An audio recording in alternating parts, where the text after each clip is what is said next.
and say something. Testing. Hello. Let's go to camera one and see if it'll.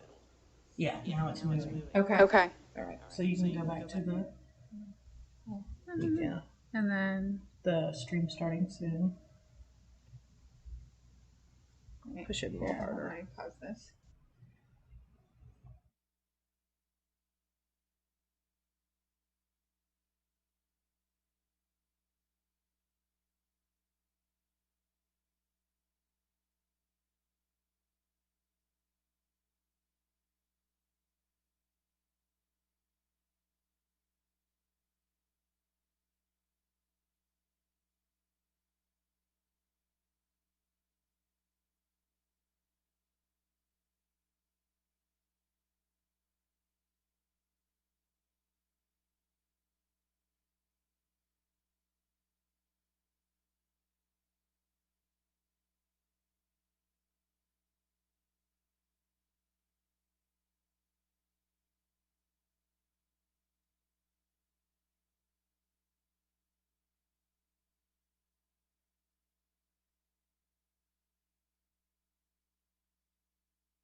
Go. You can. Let's go back to that. We can look real quick. So it's on. They Now, what should about come the up. Yeah, when you start punching them, they podium? come Okay. up. So that's the center. Okay. That's the chair Right. and left. And then 2 is. Do I need to move that around a little bit, or is that pretty I'll good? pull it back. Okay. Is Drew, and then yeah. And I said Janelle for this chair because I told him I said I will never be on there. So.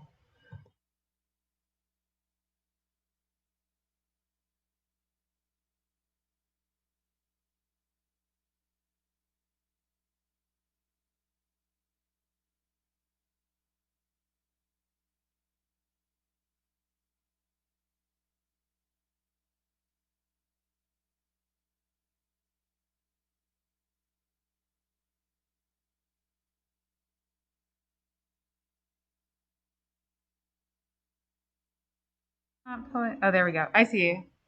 I think that looks good. And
honor veterans, members of the armed forces, and first responders.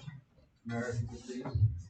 I pledge allegiance to the flag of the United States of America and to the republic for which it stands, one nation, under God, indivisible, with liberty and justice for all.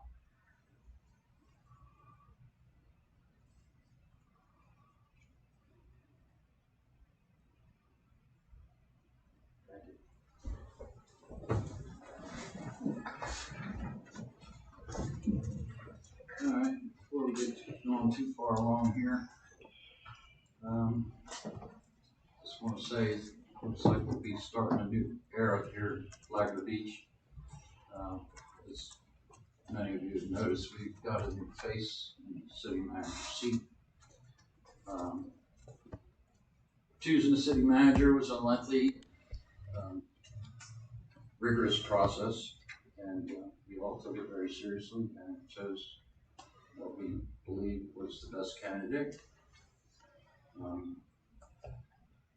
We've chosen our new city manager to guide us moving forward and take full control of managing the operations of the city. We hope that his wisdom and experience will keep us moving forward into this 21st century and keep us all proud of the city that we live in. So, with that, anyone talking here, let me introduce to everyone our new city manager, Mr. William Woodson.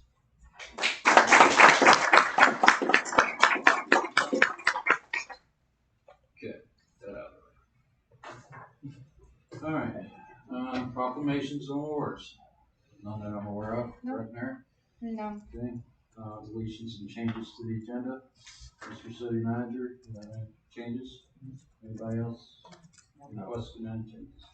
Okay. It takes us right up to you, Al. Updating the Dunes Restoration Project. Thank you. Good evening. I just have two items to update you on. One is, Can you give us your name? I'm sorry, my name is Alan Mead. I'm the county attorney of Flagler County. Thank you for reminding me. I should know better. I'm normally not behind this podium. I'm normally where like Drew is. Anyway, two things. One is that our county engineer did meet with FDOT. That was one of the things that you had authorized us to do.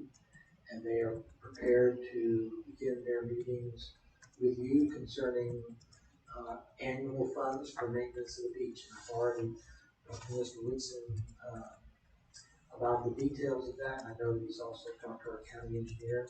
So it's all teed up, just as we said. We didn't make any representations on your behalf, make any agreements.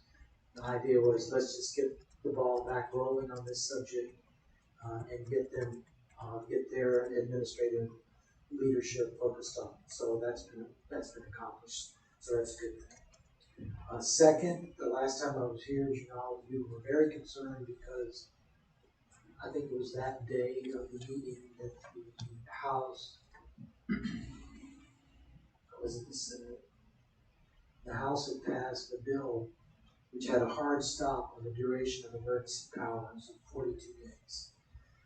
And the bill was primarily aimed at public health emergencies, but the way it was written, it applied to any local governmental declaration of emergencies and emergency orders. So we were very concerned about how this would affect a hurricane event, in particular the Matthew and the subsequent emergencies that we've had, limiting our ability to use cooperative purchasing, or I should say not cooperative, emergency purchasing, take other emergency measures. So we were really concerned about that. You authorized me to contact the folks at the League of Cities that engaged in lobbying, which I did.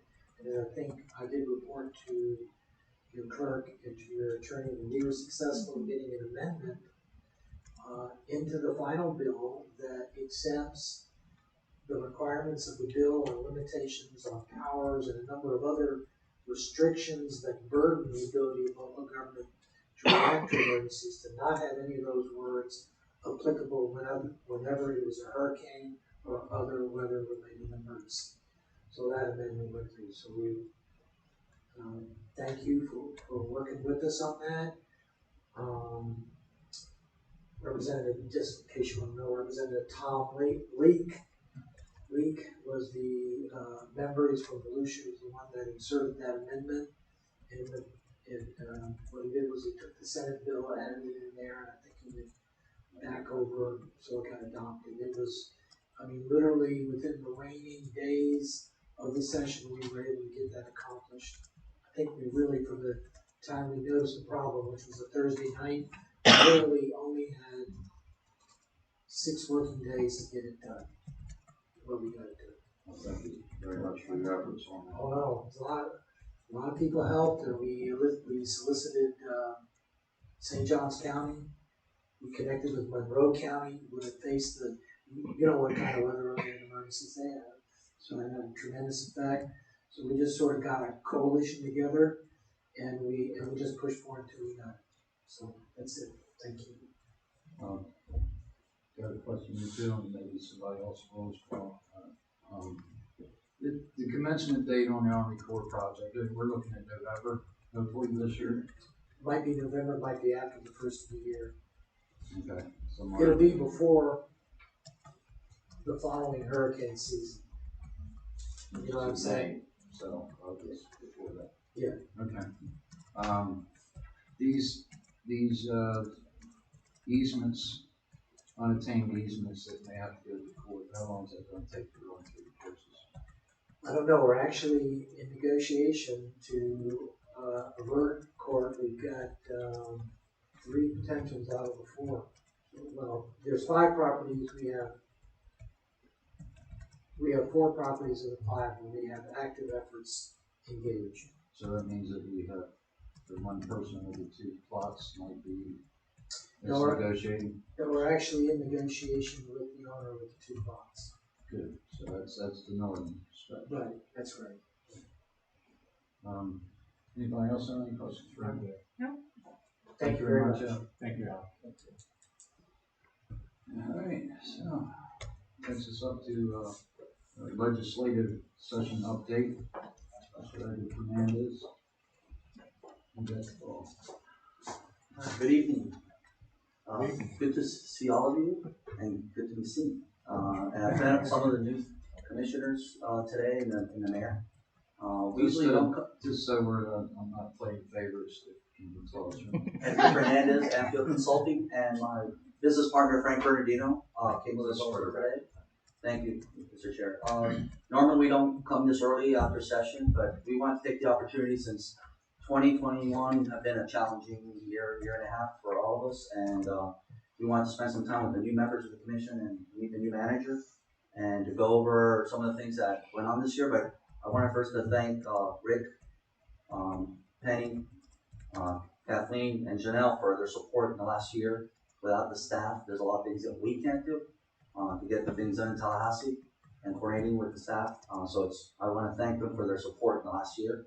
And also with your new manager who reached out almost a month ago and started working before he was even on board, coordinating and working with me in Tallahassee with the issues we were working closely. So I want to thank all the staff on that. So to start, the session was unique. You know, it's a regular session, and the access to the Capitol was basically no access to the public and even to the lobbying core, and it was very difficult. But our priorities that the city had, and the lead cities and the counties, there were a lot of challenges. I'm going to let Frank a little bit give you more of a budget overview of what happened, because a lot went on with the federal money and everything, but it was a challenging year.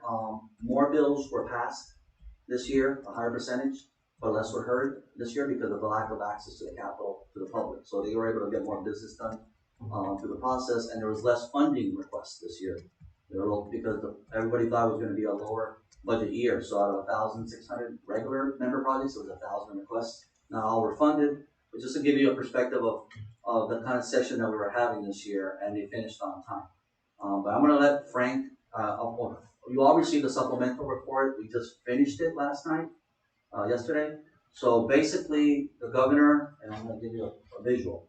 This is the number of bills that are still pending the governor's receipt and review and signature. So we're in the process between now and July 1st or longer, because if you remember, some of these bills take effect when he signs them, or after, or in October. So they're going through the process as he receives them. So right now, He's going one by one, and the budget, the most important to us, is being reviewed and doesn't have to be done till June 30th. So he's carefully reviewing that to give you perspective. So a lot of the bills that are on here, they're passed by the legislature, but they have not been signed or reviewed by the governor yet.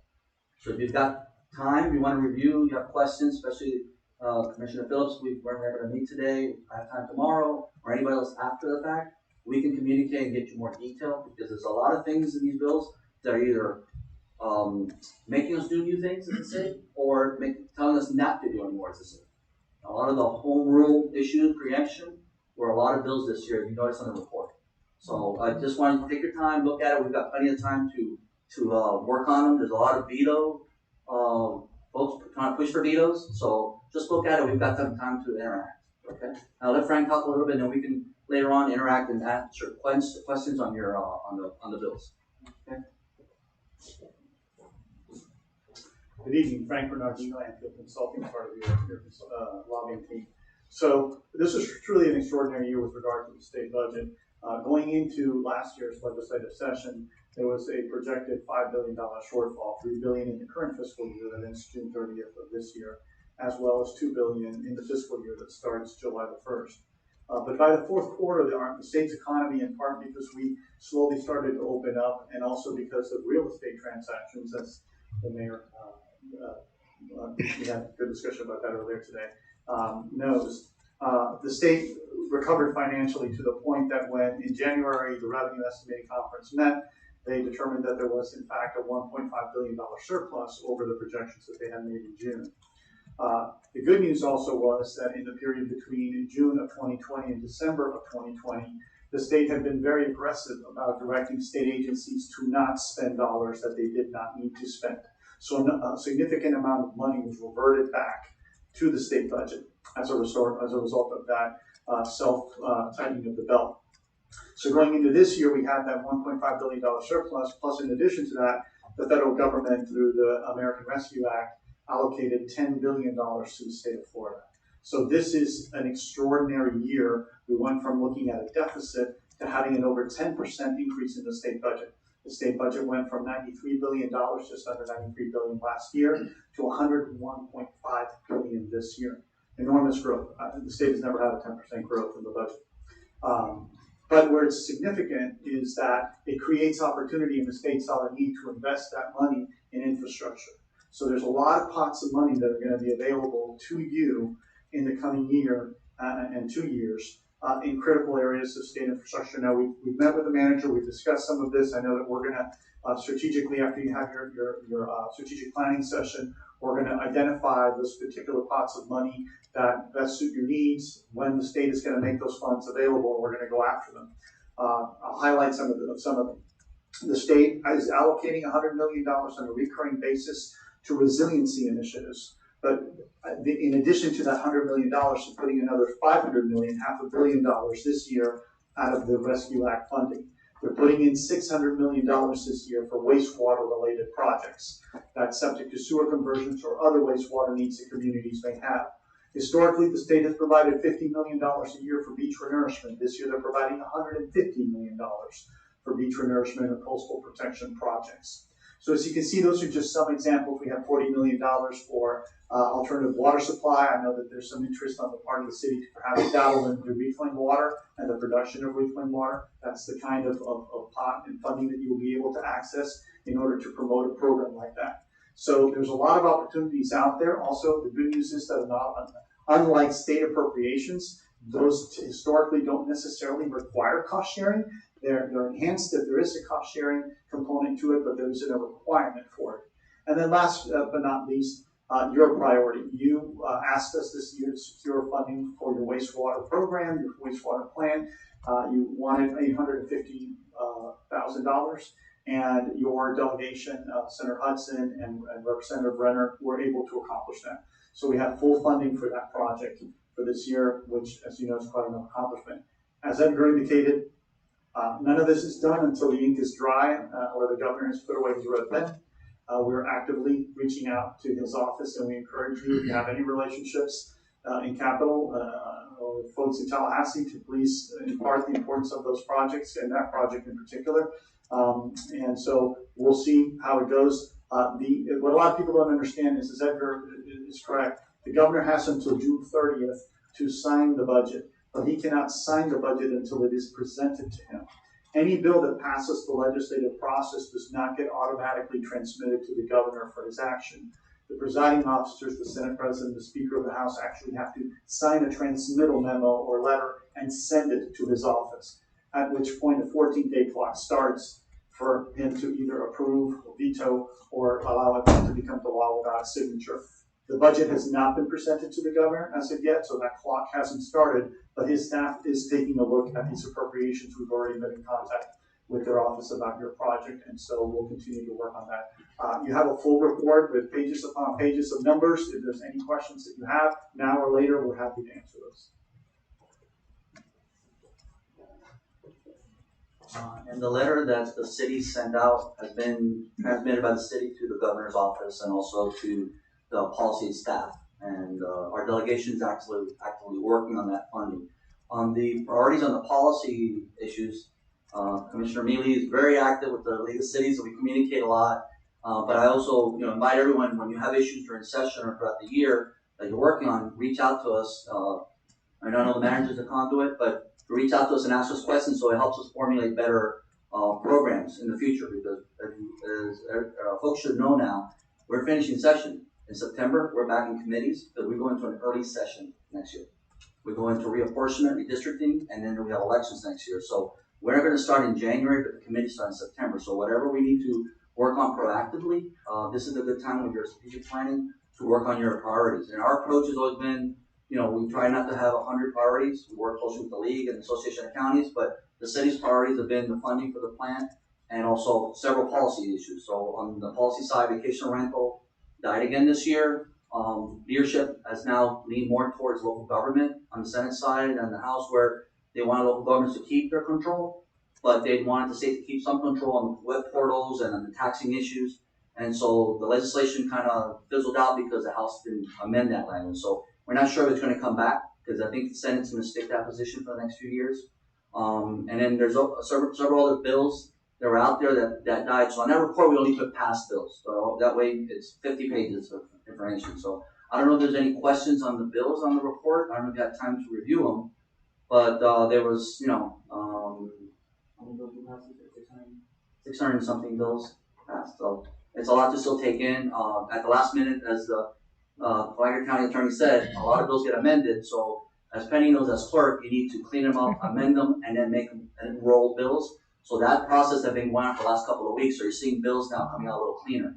And so it's easier to read. So I'm not sure if you have any more questions. Me and Frank are here to tag team on anything that I can't cover. I just have a comment. First of all, it was a pleasure meeting you guys and meeting you face to face since I've been talking to you on the phone. And it was great to hear about some of the things that had happened in the last year. And I really appreciate you guys working as hard as you can in spite of all the difficulties that you've had, especially with not being able to meet with anyone. This was a great year for the legislators to get through whatever the heck they wanted to and get it out there presented anyways. It's also bad for us as municipalities because it seems as though they're trying to do their best to erode our home rule as much as possible. But I think, again, with us sticking together as municipalities through St. Augustine and all the other counties and cities through the League of Cities and all, it enables us to be a strong voice to let them know that we do care about some of the things that they're doing, because it makes it very, very difficult for us to operate when we don't have our own rule. But anyway, we'll be in touch. As I told you today, I spent many, many times going across I-10 to Tallahassee, and I don't have any problem with doing that again. I'm glad to see it's going to be over now soon, so I can knock on some doors, sit in some chairs, and not move until we get some attention and get some, some reaction from the legislators out there. So again, thank you very much, and we'll be in touch. Through the chair, so I come from local government also, and I had 35 cities, and I worked for the county. So my mission was always to work with the school board in 35 cities because strength in numbers. So working with the league and the region, all the cities in Flagler and St. John's and Volusia, it's important.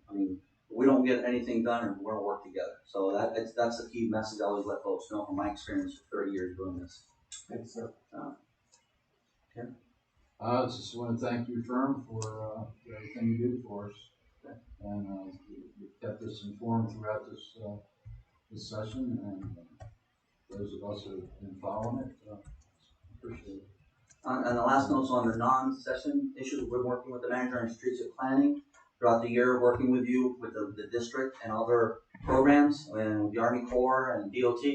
We're coordinating all those issues throughout the year. So if anything pops up that we have with these projects, because the key message is the public knows it's government. It doesn't matter if it's state, federal, city. It's the government, and we all need to work together to convey our projects and our message together. But there's a lot going on down here. Forget the 3 hurricanes and everything else. There's a lot going on that we need to coordinate together. So that we're here to support that. Well, we appreciate it, and I think you're going to earn your money this year with Mr. Woodson. He's busy already. I see the boards. Thanks, Doc. All right, I'm going to move forward now to the public comment section of the agenda. Comments regarding items not on the agenda. So if everybody's encouraged to speak, so if you have something to say, you have 3 minutes.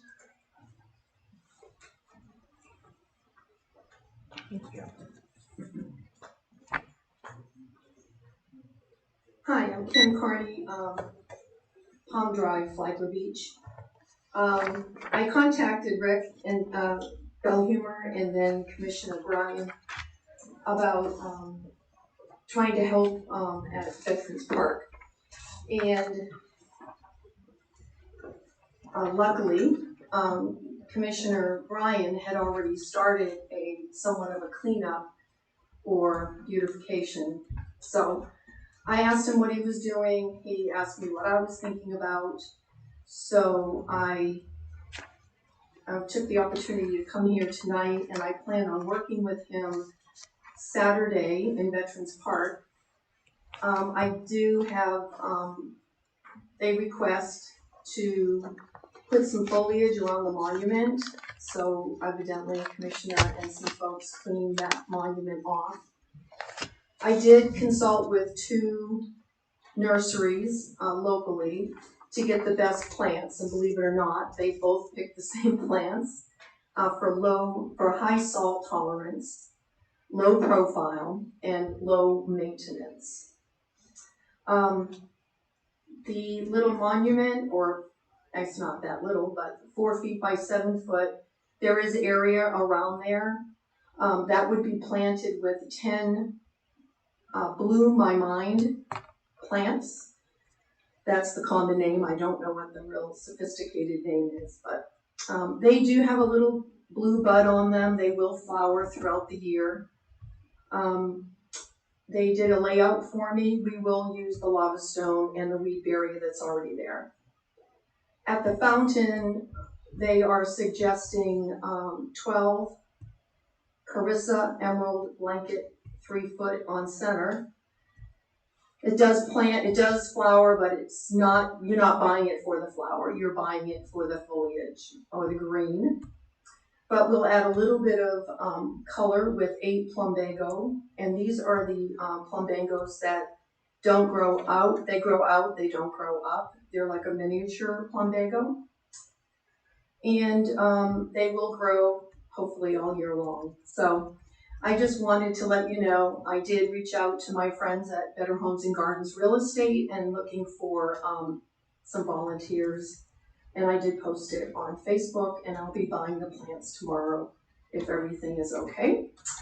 And I also wanted to let you know that many of you probably remember the business map that was at the A-frame several years ago. I was able to revitalize that project. And I know that Amy met with Mr. Whitson this past week. TBC is going to take the lead, and then we'll get the map up as soon as possible, but they will be paying for it. And the blue in my mind, because I haven't looked that up. It's a morning glory. Okay, well, it's cute. It's much, the plants, the little flowers are much smaller, but it will. Yeah, yeah. And Good. No, I was gonna say, okay, Kim, thanks a lot. I was very happy to have you contact me because, believe me, I don't like to do all this stuff by myself either. So, and we do have a lot of volunteers that are coming out, and Rick and Mr. Whitson has assured me that tomorrow we'll have a truckload of lava rock out here on the north end of this building, and we'll be starting. I had something to say 8 o'clock. I said, yeah, 8 o'clock. I wake up at 4. I'm glad I didn't get up so early. But we're going to start working around 8 o'clock, and any volunteers that want to come out, I think we posted it on Facebook today or something like that. And good morning. Those are the same plants that I have home. And Oh, great. they're great. They're beautiful, and they spread out, and they're going to look really nice. I also picked up a roll of very good weed blocking yesterday from Stones Plus, so we already have that covered. So anybody who wants to come out, they can bring their rakes, their shovels. I'm going to have a big cooler of water, no beer. You can get that after. Wheelbarrows. Yeah, we need a couple wheelbarrows. I'm going to bring mine as well. So anyway, anyone who wants to come out, participate, and help us get the park nice and looking good for Memorial Day, and I think that was your goal as well as our goal. I think it's going to be pretty exciting, and we had some volunteers that started last week on the corner out here, and we worked for about 3.5 hours and got some area cleaned up as well. So appreciate what you're doing. We'll see you Saturday. Hopefully we'll have a lot of folks come out and clean up the park. You gonna plug your hardest working volunteer? My wife? Are you kidding? She's the one that's been kicking me out the door. Actually, she will be right there as well. That's what I meant. Matter of fact, she got sugars. So bring some bug spray. Tim, I got one quick question for you. Sure. Morning Glories, they're low profile, right? So they won't go up the side, but mine. No, they're both designed to spread. The one around the fountain, the bottom, the 8 or 9 that are in there, I forget the name of Carissa. You can cut them back, but they're not going to get high. They're not going to even get as high as that first part of the fountain. Yeah. It's more of a ground cover. Yeah, it's more like a ground cover. Okay. Very good. Thank you, Kim. You're welcome. Thank you. I just want to comment that my granddaughter's 3rd birthday party is Saturday. Otherwise, I would be there as well. So I'll let y'all know. You'll be working a lot harder. We'll see you at future events, I'm sure. Okay, any more comments from the public?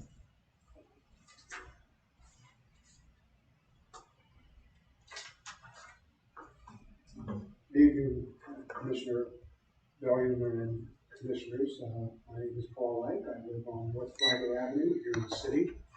A few meetings ago, I came and gave you a report on what was happening with the River to Sea TPO in regards to projects. And I made the comment at that time that I believe that there were no projects scheduled for the city of Flagler Beach. There were a couple questions about that, so I just wanted to come down to let you know that I did double check my work, and indeed there was one project that had been listed.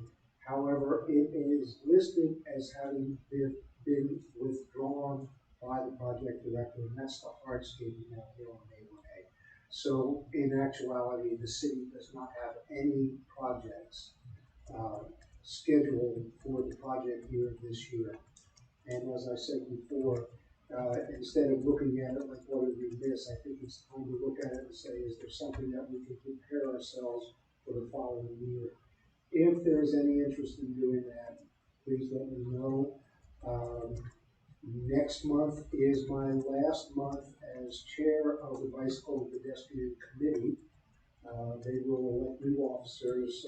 My term is up, I think, 2 years. There was one other thing. I had a request from Commissioner Bellion about information in regards to the possibility of a bridge being built over Moody Boulevard out by Old Kings Road. That particular project is actually on the books. It is a county project. Really doesn't have anything to do with the TPO. It is a multi-use bridge, pedestrian, and bicycle traffic. However, the city of Palm Coast did request funding so that they can continue the Graham Swamp Bike Trail and produce something that's on the south side of Moody Boulevard. So they are going to try to continue that particular trail. What I can't give you today, because I don't have that information quite yet, is what the project is meant to start or exactly where the trail is meant to continue once they start the work on that. But I did want to let you know, and I wanted to let Commissioner Bellion know, that's the best information that I can give you regards to that.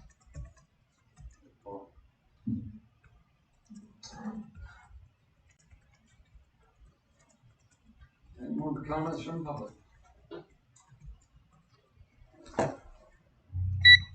Good evening. I'm Curtis Mode. I'm co-owner at Copernicus Brewing Company, and we are going to be holding our grand opening event on Memorial Day weekend.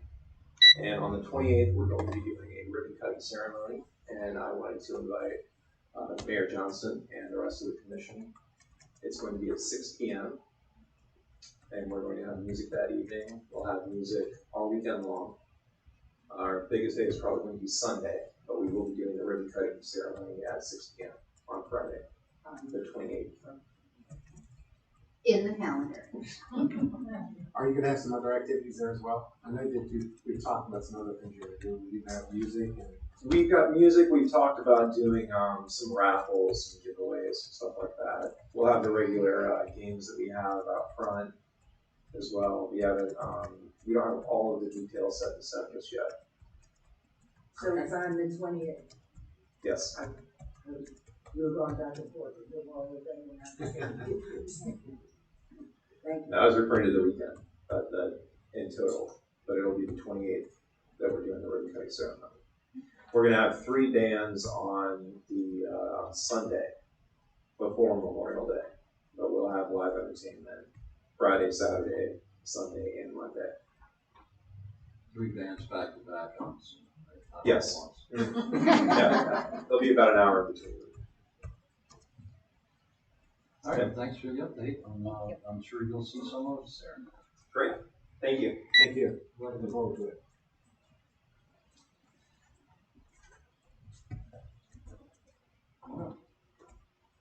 Hi, my name's John Downing. I work with Havana's son.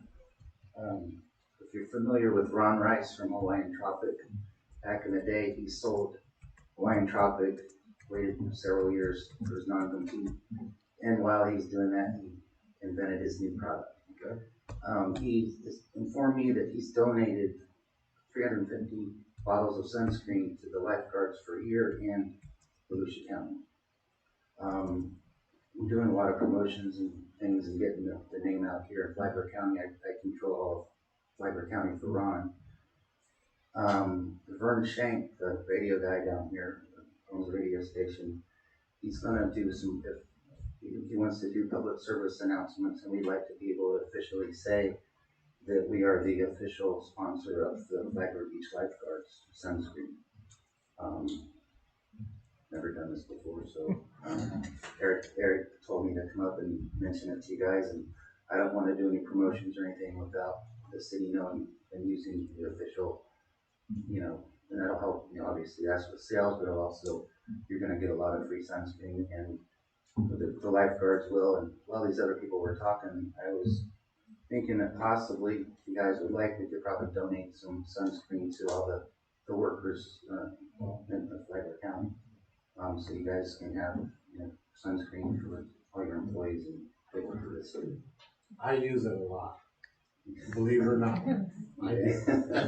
Logo use? Oh, yeah. What does he want? Logo use or what? No, just be able to say them. They just want to be able to say that they are the sponsor of the Flagler Beach Lifeguard Program. Do we see the advertising, or is that all that goes along? Yeah, that's why I was sitting here weighing. Well, I don't even know if I don't think you need a formal resolution even. Maybe like at the very minimum, like a memorandum of understanding, if not a full 2-page agreement or something short, setting some guidelines on how the name is used and those kind of things. I don't have a problem with the concept, just the execution of it and how we get them there is the only thing I was trying to work out in my head. Is there legal language that it should be like official sun guard and flag beach lifeguards and sunscreen? Well, I think that was Penny's question, and that's kind of what, and really all that I would, at least in thinking of it first blush, all that really comes to mind that I would want to cover is making sure that, one, we still control the name and we have the ability to say, okay, stop. And two, make sure we have some control over how our name is used. If you're going to use official sunscreen now. You know, it's different. If they want to say we donated this, they can promote that all day long. But if they're going to say the official sunscreen of Flagler Beach, that links us to them in a different way. So what would this man's next step be? If you want to talk, sit down. Yeah, Okay, sit that's down fine. and work out a meeting. But I was thinking our time short. What is your time frame? Today? What is your time? As soon as possible. I can meet with anybody, tomorrow or next week. Well, I was just thinking because if it wouldn't be very long, probably we could get it done for next agenda. Yeah. We could get the meeting done. I certainly can get the agreement done. That'd be great, because before Memorial Day. You could send me, Your microphone.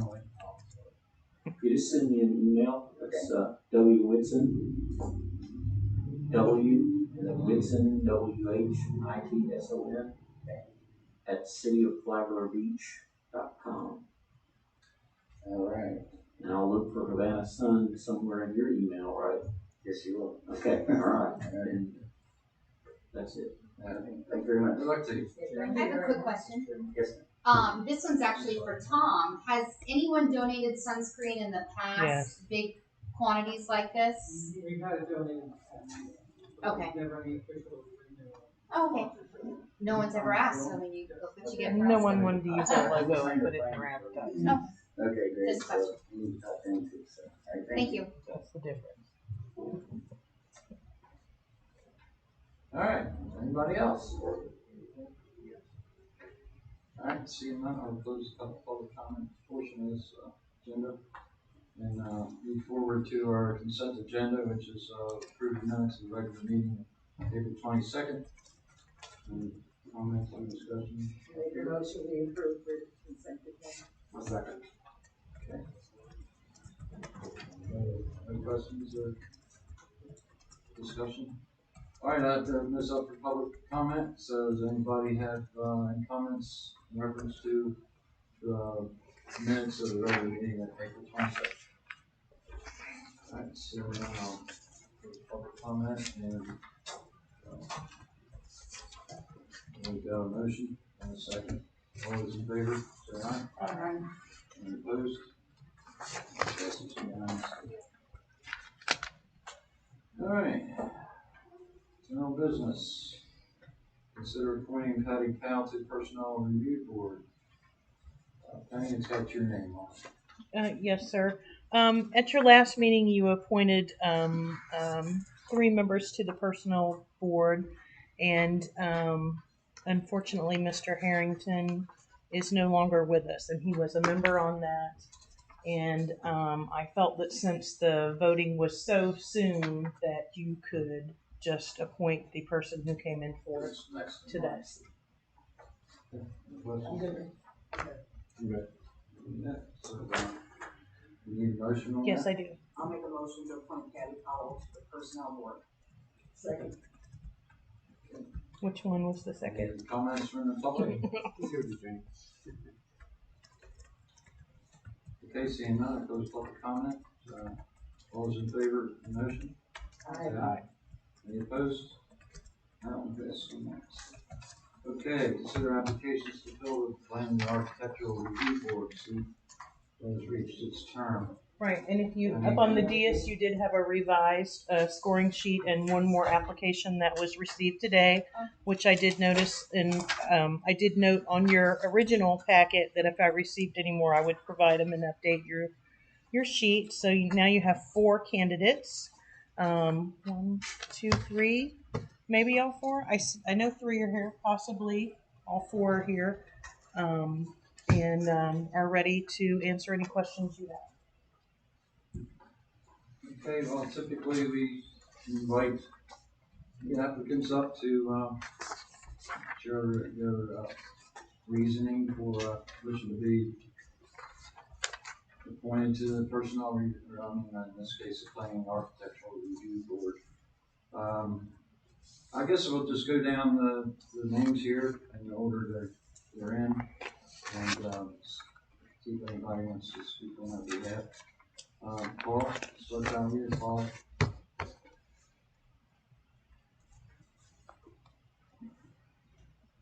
Thank you, Commissioner. Real briefly, I think that there are some commission members know that I have served on the Paul Board in the past. Enjoyed the time there. It was a very good and instrumental way of giving back to the community, as we hear quite often. Probably more salient to my current position is, as I told you, that my chairmanship with the Bicycle and Pedestrian Committee comes to an end next month, and saw this as an opportunity to say to the commissioners here that I'm ready and willing to serve. Thank you. Thank you, Paul.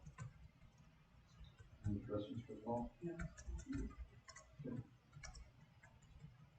All right, Eva Mallory. Eva here? She may not have. She was in a car accident before. I don't know if she's able to.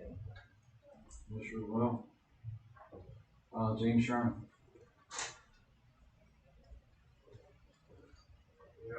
James Sherman, I think you guys remember me from last time on the, I remember when my wife got married, and I got married this time, just so you guys know. Again, You're still married? I'm still married, yeah, I'm not the doghouse.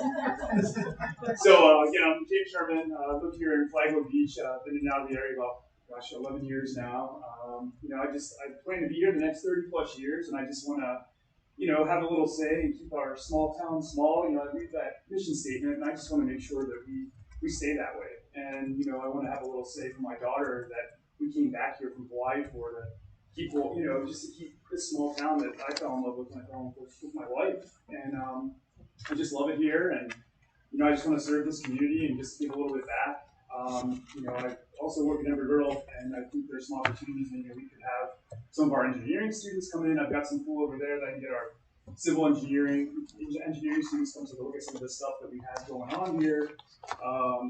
I plan to meet with our new city manager and maybe bring them up to speed on some of the degree programs we have there, but that's another subject that I think we can get the university involved in some things here. But I want to serve this community. I love it here, and just do whatever I can to help out. Thank you very much. Thanks, James. All right, Joanne. Good afternoon, Joanne Soman. I live at 1313 North Ocean Shore Boulevard, and I've had the pleasure of serving on the Power Board. I actually completed Eric's term and then was elected, and my term is now over. I've spent 35 years in commercial real estate. I spent the last years of my career as the director of South Florida for CB Richard Ellis. I had about 10 million square feet, about 150 employees, and I did a lot of construction. My background is in commercial real estate. And then I had the opportunity to attend the Citizens Academy here and learned about all the opportunities in the city. And since my husband and I moved here full time in 2016, I wanted to get involved, and this was the perfect opportunity for me. I loved it. I only missed 2 meetings, and one was because of COVID. So thank you very much. All right, well, just want to say that we got 4 applications for 1 position, so unfortunately there's going to be 3 people that don't make it. And please don't be discouraged from applying in future times for opportunities to help serve the citizens. With that being said, I guess we're all going to fill in our voting sheets here and pass them to Penny, and she'll get back to us with some results. Rather quickly. After we'll go to our next agenda item, and she should have been powered up by now.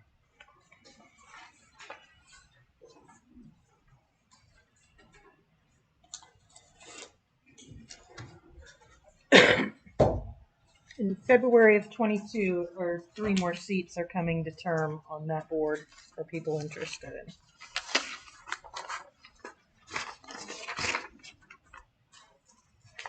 Okay, now we're up to, receiving a presentation from our safety officers. Chiefs?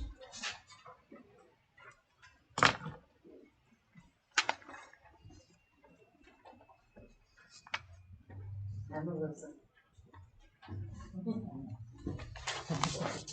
Mayor, Chair, and Commissioners, we're gonna let Melissa go first. Okay. Give an update on library. Hello again, I'm Melissa Parrish, your librarian.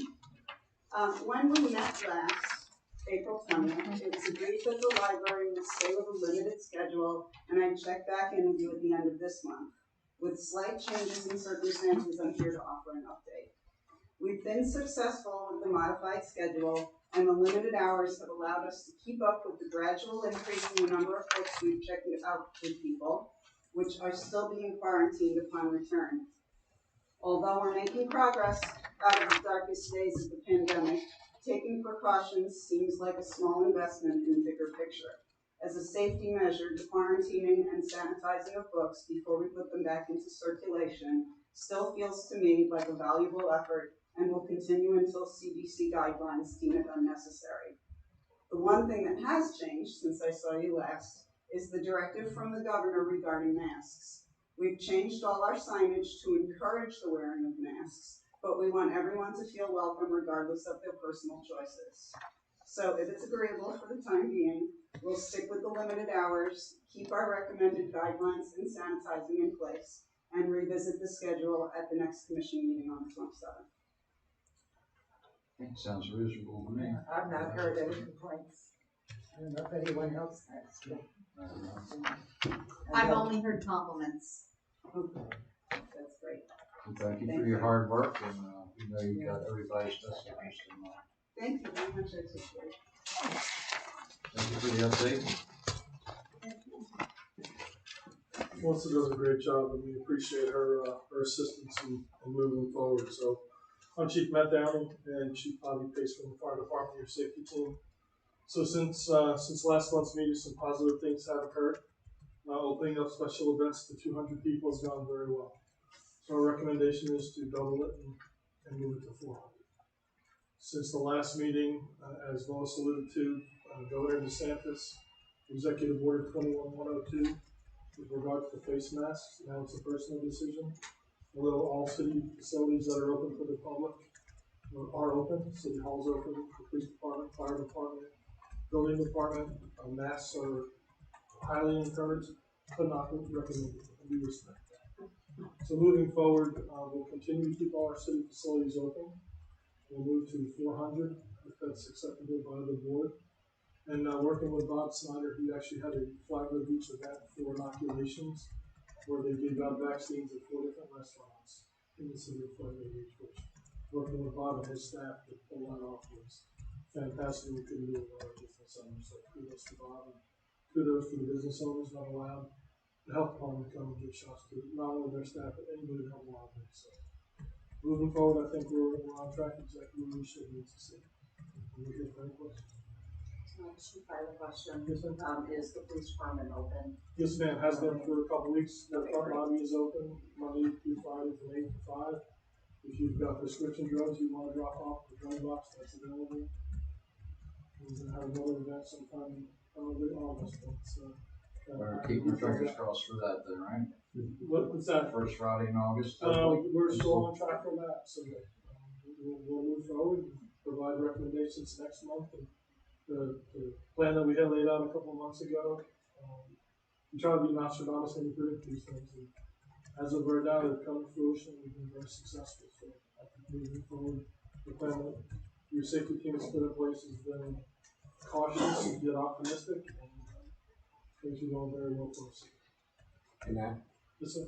about how many shots did the department give out to the different restaurants? I attended a couple of them. I just stopped by to see how things were going. It seemed like they were really shooting up a lot of people. They were. So I can get a count for you for next meeting. I just but I know that they were very successful. Yeah, I thought so. Because when I was over to the fence, I mean, they were like crazy.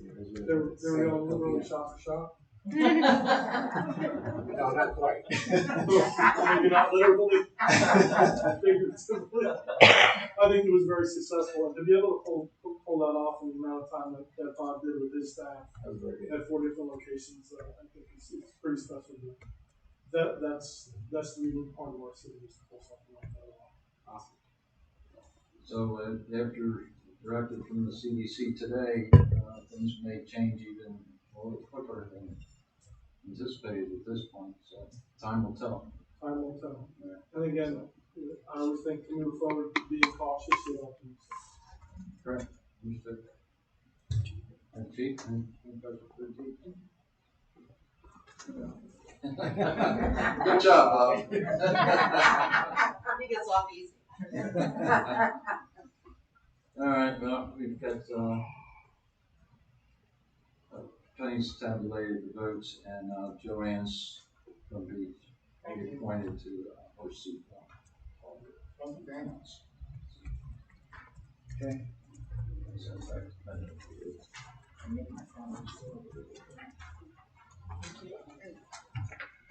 All right, we're up to agenda item number 12.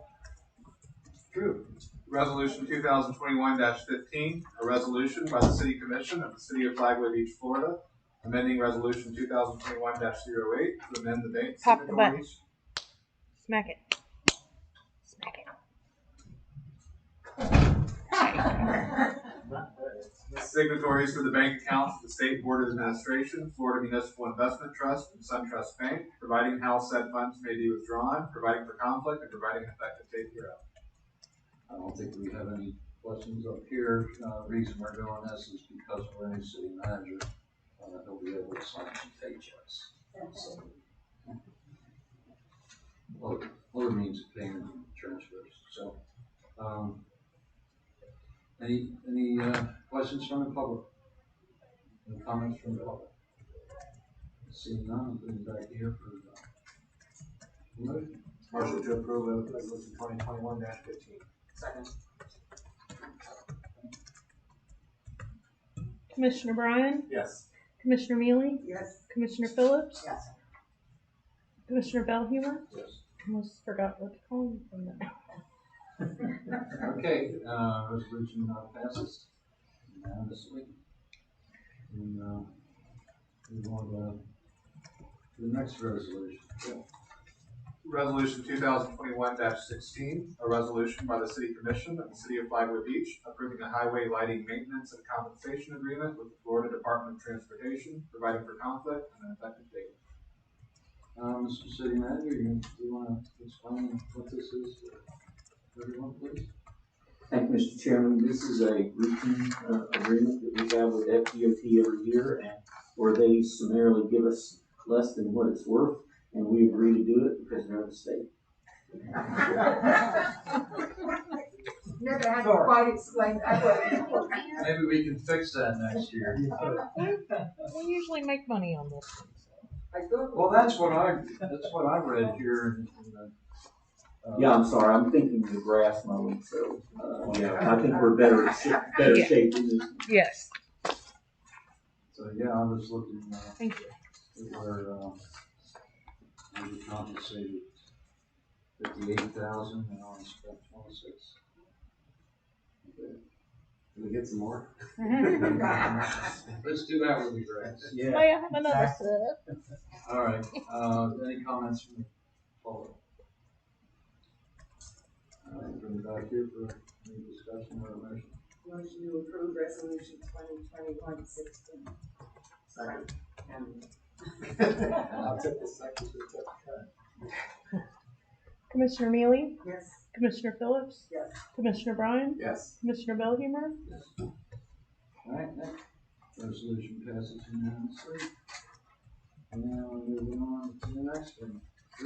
Resolution 2021-17, a resolution by the City Commission of the City of Flagler Beach, Florida, declaring certain property to be surplus, providing for conflicts and an effective date. Okay, this is an old sanitation truck that is out of service and not really worth anything for sale, so we want to keep it in keep it around as a parts vehicle, is that correct? Yes, we'll salvage it for parts. So hopefully by the time we're done scavenging, we have a plan in place to get rid of the carcass. Sure, we'll find somebody who wants it out there. Well, I don't know, knowing us, there won't be much left.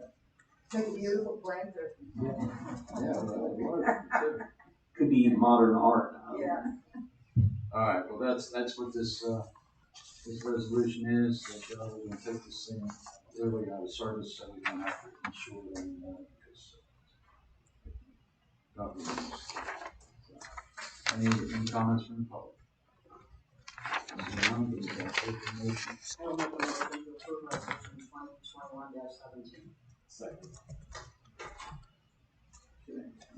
Commissioner Phillips, Yes. Commissioner Bryan, Yes. Commissioner Neely, Yes. Commissioner Ballhumor. Yes. All right. Next item on the agenda is to select a facilitator for our, this year's strategic planning session. Mr. City Manager. Thank you, Mr. Chairman. Prior to my coming on board officially, I spent a little time to sit down and write an RFP soliciting professional facilitators, people who are familiar, that have this kind of skill and knowledge base. And we sent it out to a list around the state. I checked with some of my networks. I had other people that I had worked with before, and I had it sent out to everyone that we were aware of because I knew that we needed to have a planning retreat done early, probably in the June timeframe, so we could tie it to the budget process. And of course, as you heard Edgar explain, there's a lot of moving parts going forward from there. So having the vision in place, having the framework of what we want to accomplish over the next 2, 3, 4, 5, 10 years is very important. And so we sent that out to people to look at and propose. There are a number of proposals that came back, I believe 4. All of them are qualified, and it's your retreat. So I would invite you to select the person and the firm you want to work with, and then the staff and I will make it happen. Well, take turns.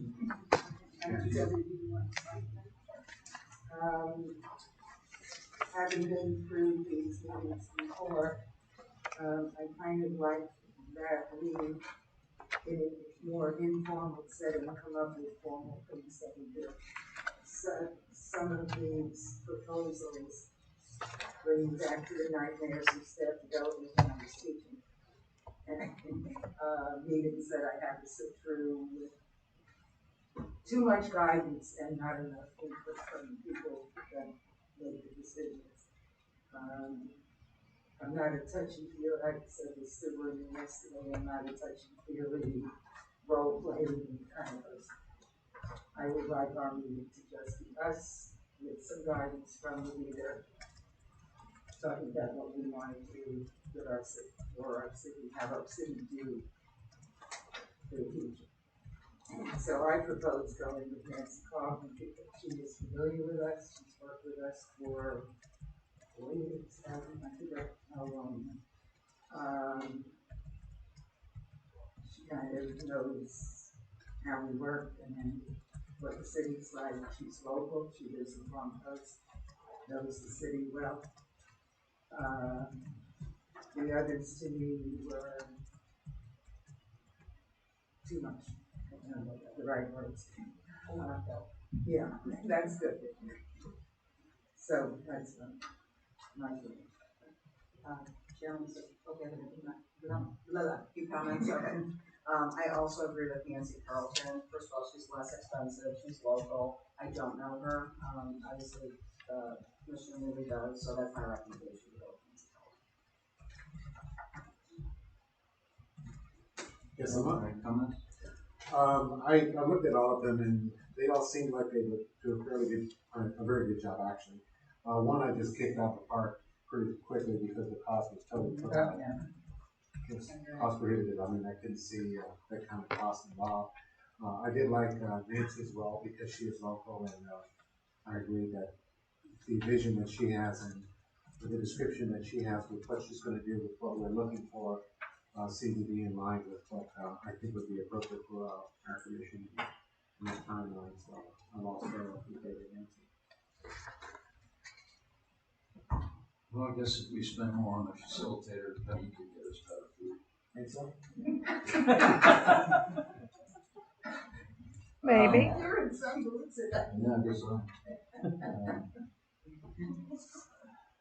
I really don't have any, I mean, we've always made it work in the past with her facilitator.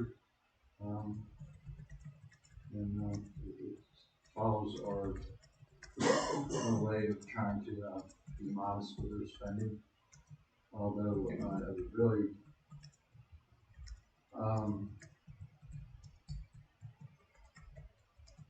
I know it's our decision in the end, but I think our city manager's opinion might move a little bit.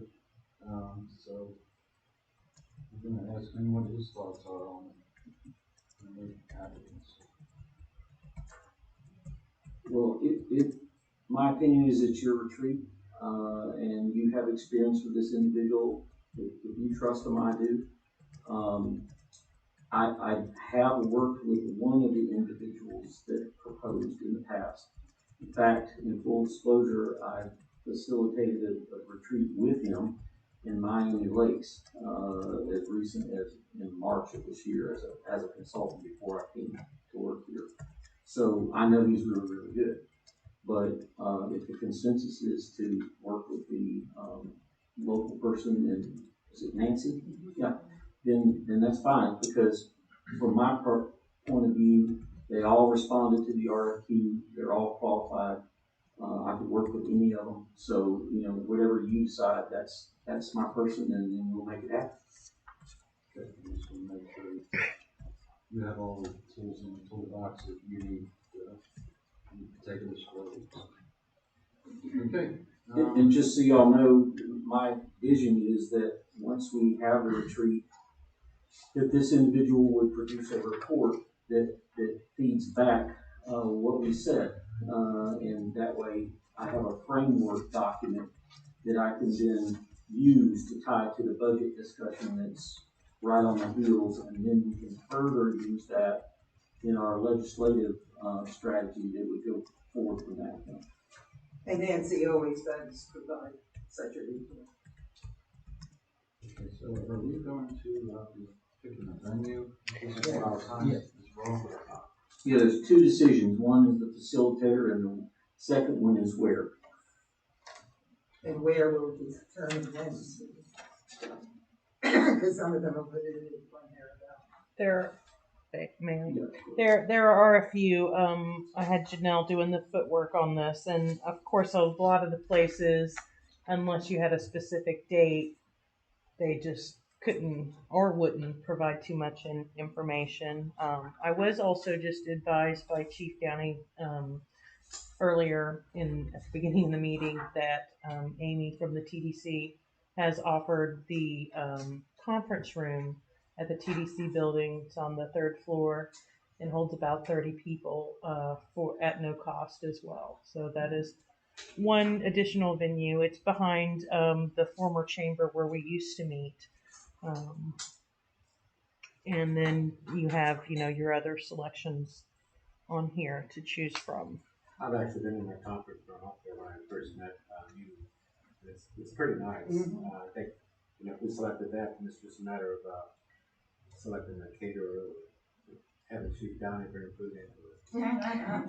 Well, I'm usually your caterer. Not that I cook it. It's not like I cook bad food. So don't take Mr. Bellhammer's comments. Well, I had a question about that. I'd love to use the free facility. And I know the other ones, some of them include the food. When did you order from Panera's most of the time? I've done Olive Garden catering. I've done Panera's where they cater. And can you give me a ballpark of what's usually spent? Around 200, 250. I mean, it depends on how many. you know, the catering itself usually runs around 160 to 170. It's usually me going to Publix and getting the snacks that that adds up, honestly. Now, my point being, like if we went to Grand Haven, it's $200 for the room plus $15. So if we needed a free place, the catering doesn't make up the difference between them. No, it doesn't. Okay, I just wanted to make sure that. I can send a bill for catering if you want me to. I'm jacking the price. No, I just wanted to make sure that, $200 for 8 hours and $15 per person for beverages, lunch and snack bar would be way more than what you would spend. It would. Okay. Debbie, you got any comments? No, I have no comments. I think we certainly should do 3, and whether it's a TBC or the Lifeline, it doesn't really make a difference. Any of these venues, I think, will be fine. I did tell Mr. Whitson, though, I am unavailable the week of June 14th. So, that's my only comment, that I would not be available that week. And it looks like we've got other options, so I think everybody's okay with that. Well, we have to be, we need to all be there. Right. Absolutely. That's imperative. Madam Mayor, any comments? I was just looking at my schedule. I like the Woodline. It's here in town. Personally, it's free. We can support our local restaurants if we want to be there. I'm gonna say the same thing. We spent a lot of money on that building, to create, space to do this exact type of, event. So, I think we ought to just, keep it here in town. Work it to, use the room that, the city has spent a lot of money for us to use, and, it's a beautiful building. The CRA. oh, okay. Do we have internet access or will we need it? We have internet there. There is internet. There's internet?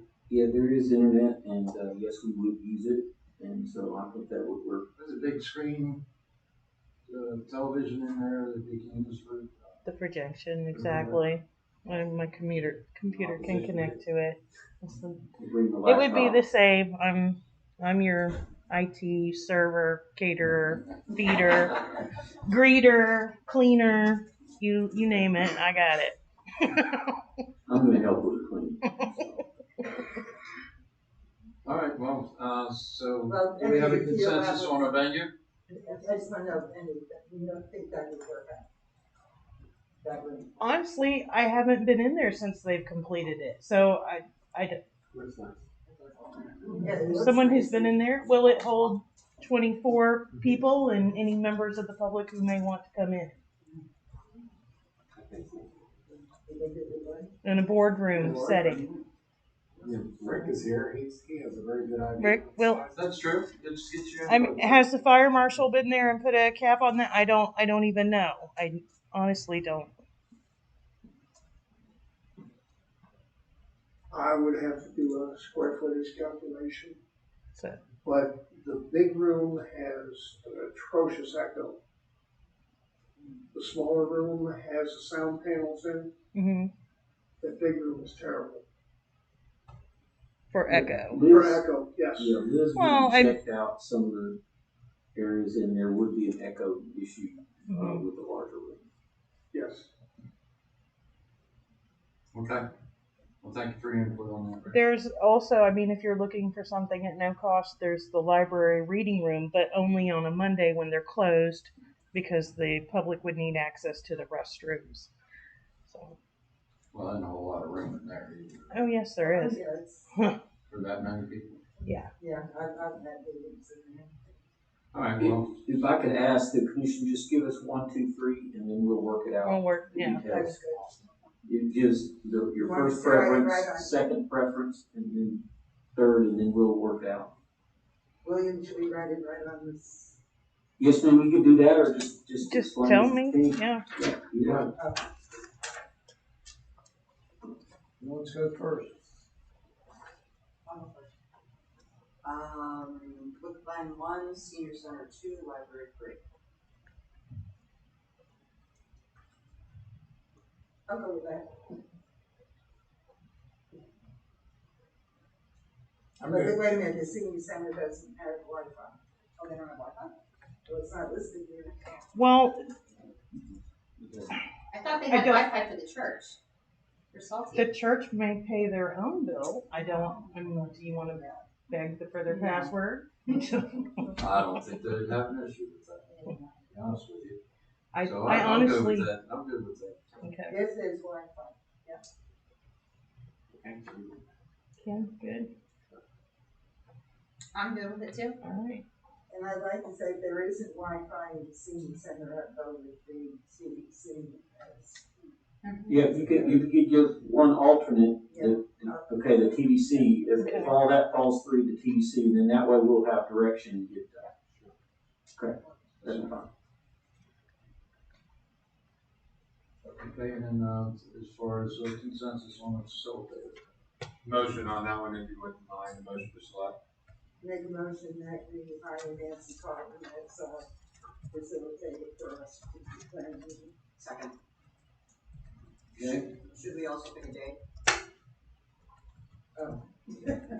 You don't have to put that in this motion. I'm fine with selecting date by consensus, but I just wanted a motion for the RFQ selection. Yeah, since we're here, we should pick a date. And the only date I can do it would be. Can you? Was there a second on the motion for the? Debbie was the second. Yeah. Do you want to take the vote on the facilitator, and then you can select the date? Just to close out the Let me, motion. let me get a comment from the public on this, this motion. Seeing none, I'll bring it back here for a vote. All those in favor say aye. Aye. Any opposed? Okay, now we'll pick it. So William, if Debbie's not available the second week in June, well, no, to the third week in June. Are we limited to just a Monday? Only for the library. Yeah, so it could be anything. Okay.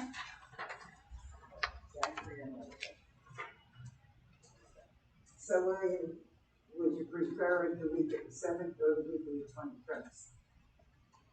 7th. I thought you said. I will not be here on the 11th. Oh my gosh, I'm so sorry, so my husband's in a procedure on the 7th, but then I'm free every day. Other than the 7th. Okay, well, the 7th doesn't work for you either. One thing, Nancy Carlton is not available the week before, but she's available after the 18th. Oh, well, that sounds like. Okay, so the following week of the 21st. The 24th, you have a commission meeting. Please note that day. Right. How about Tuesday the 22nd? If the senior center. Yeah. Or the okay. If it's not the last. Right. So the Monday, the 28th, if I can for some reason not get any of the other three, the library on the 28th. I cannot do the 28th. I can't either. So 22nd or how about 22nd is your choice date. Yes. I'm sorry, I'm looking at a calendar and moving my head back and forth. How about the 21st if for some reason the other three facilities aren't available on the 22nd? Okay, so it's the 22nd. No library. This is very helpful because I gotta have everybody in the same place. So this kind of feedback is very helpful and I appreciate this.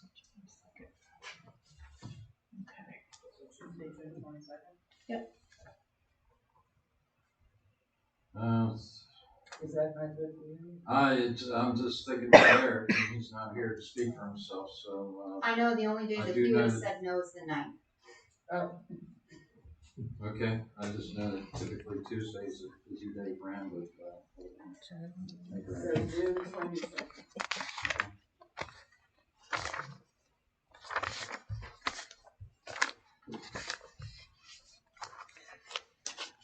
Put this in here now, so What time does it start?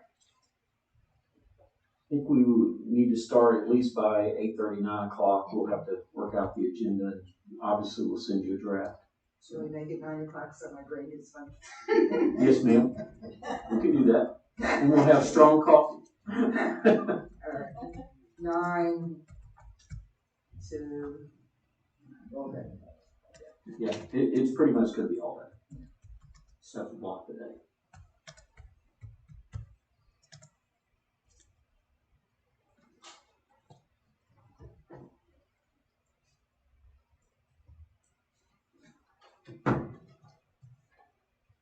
Because it started at 9. Okay, so we're done with this now. Gonna kind of bounce off Rick real quick. If that 22nd doesn't work for Eric, do you want to pick any other days that same week that would work for anybody else? Just to be. That's a great idea. I think having a backup date is very Like the wise. 23rd, the next day. I don't know. Like, you can't do the 23rd? What about the 24th? 24th, you have a commission meeting. Oh. I could do Friday, Friday the 25th. 23rd. Yeah, I can do that. Yeah. Right. So the backup date would be the 25th? I hate to do it the day after commission meeting. That'd be tough. Better be Maybe a short you could meeting. make that commission meeting short. Well, you said is she available on the 18th or only after the 18th? Liz, I think you said that she was going to be available after that. Okay. Alright, so the 22nd or the 23rd. Okay, that works.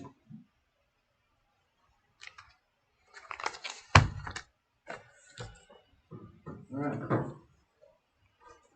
So, as usual, we'll skip commission comments for a moment and complete our public hearings here. Drew, ordinance 2021-05.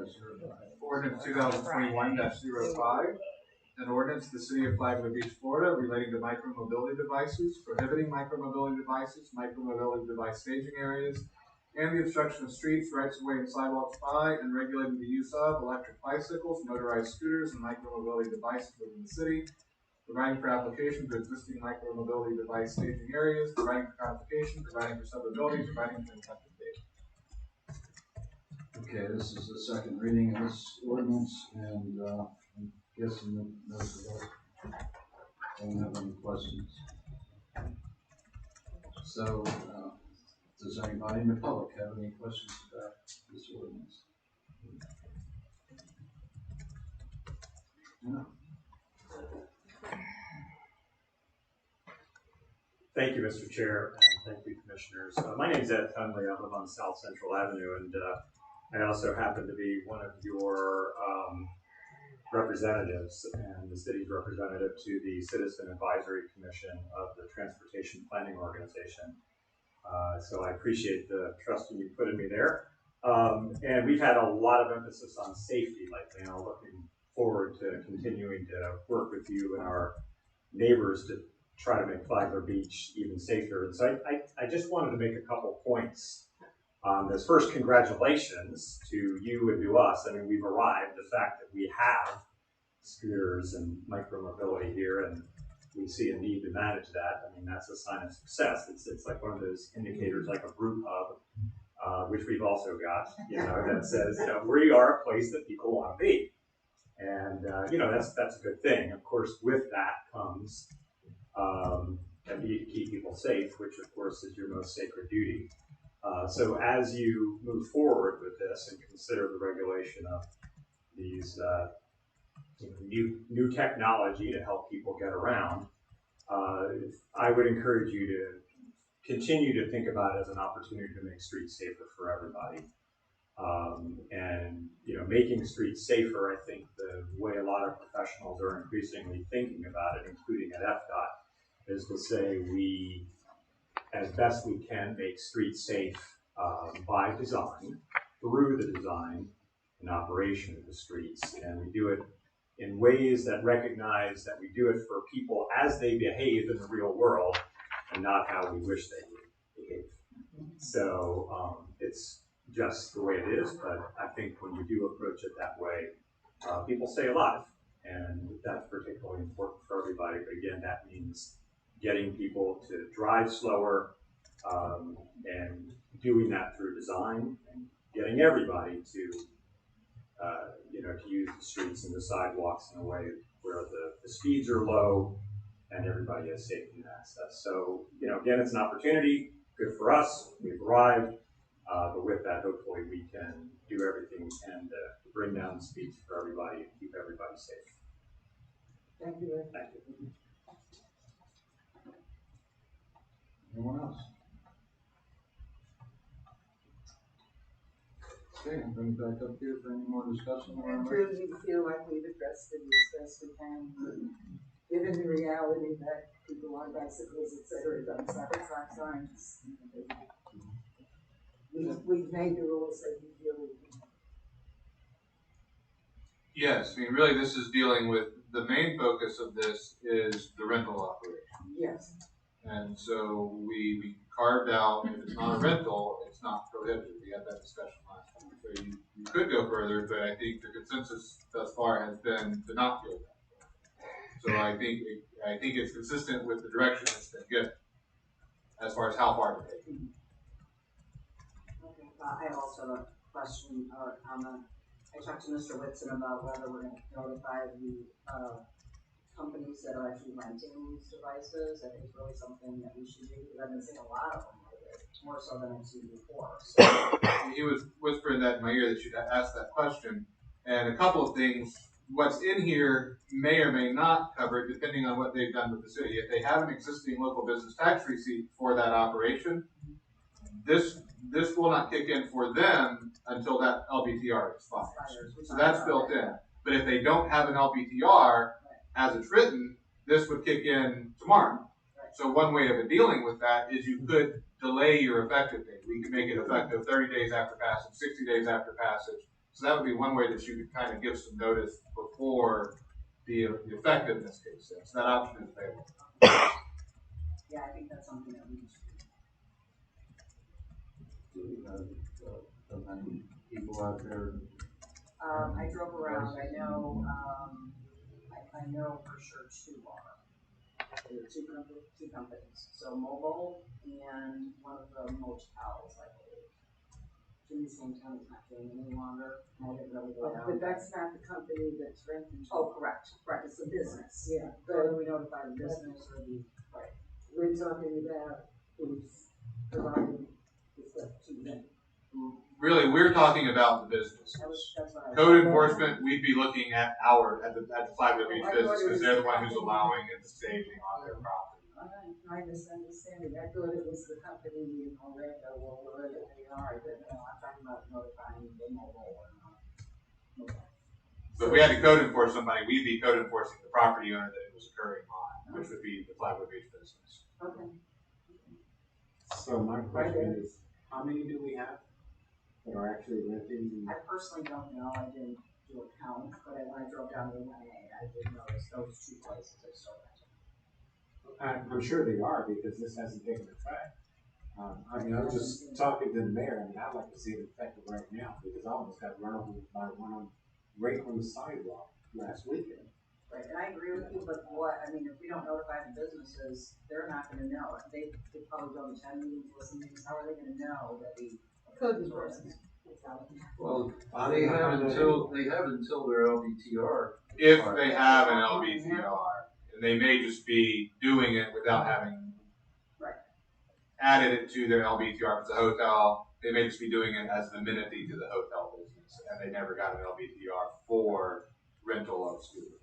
Okay, so the other question I guess I have is, that's a separate LBTR.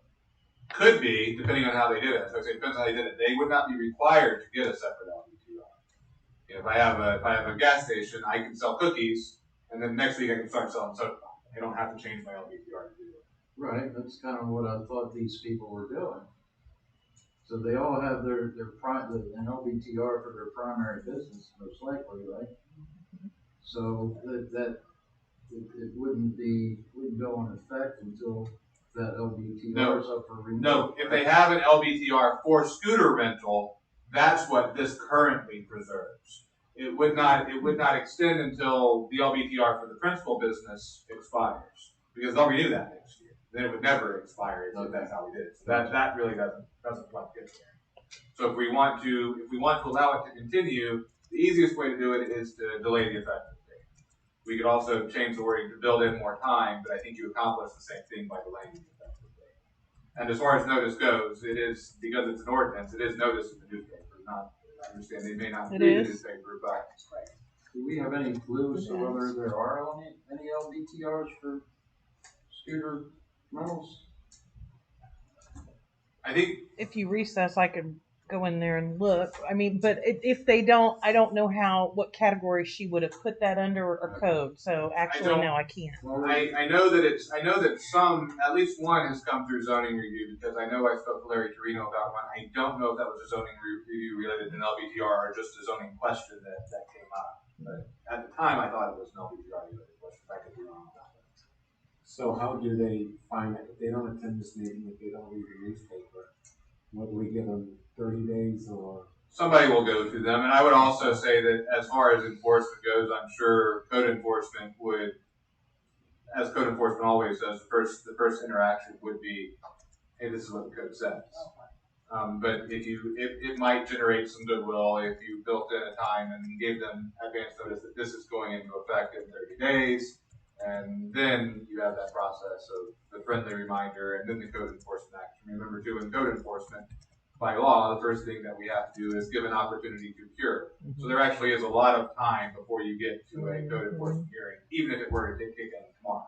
Okay. If there's only about 5 restaurants or hotels that are carrying the scooters, it's not asking a whole lot to say, give them 7 days for this to go into effect. My occurrences with the scooters, what I've been seeing is in 7 days we could have it. I've seen them riding on A1A. Just last week I actually called the police department because they were riding on A1A, and when cars were going to pass them, they were riding in the dunes until the cars passed. And at this point in time, I think it needs to almost be immediate. And contact the businesses and make it a shorter time period. My suggestion is if whatever date you put in there to take effect, we could send a letter out to all those that we're aware of saying, hey, here's a copy of this new ordinance, you need to be mindful, and then we'll go from there. You know, another option, kind of in line with that one, if you wanted to keep the immediate effective date, if there's an issue, that would give you the ability, but you could make it effective tomorrow, give staff direction to notify that it's effective now, and then they can still send out a letter to businesses saying, this is what the law is today. We will be doing code enforcement checks starting on, and that actually gives you an immediate effective date, but gives them some time to come into compliance before code enforcement is looking for them. That sounds like a totally weird. Sounds like a way to do it. That's good. I agree. Thank you, Drew. Yeah. So I'm assuming then if we take the approach of the immediate effective date, that we would have authority to write this letter and make notice. You need that to be part of the motion, or you want? Approve the ordinance, the rest we can, I'm happy with consensus, it's just direction to staff beyond that. So if you approve the ordinance, and if you want to leave it unchanged, we can do that. And then before you leave this item, if you would just gather a consensus as to how much time you want until code enforcement goes out and starts actively enforcing this ordinance. Well, Rick, it looks like you're itching to say something. Can you tell us what it is, please? Yes, sir. We have one LBTR issued for the electronic scooters and bicycles, and that's the Ripple building on A1A and 8. That's the only one that we have issued. Okay, so everybody else would have to cease, and they would have to cease when that LBTR expires. Right?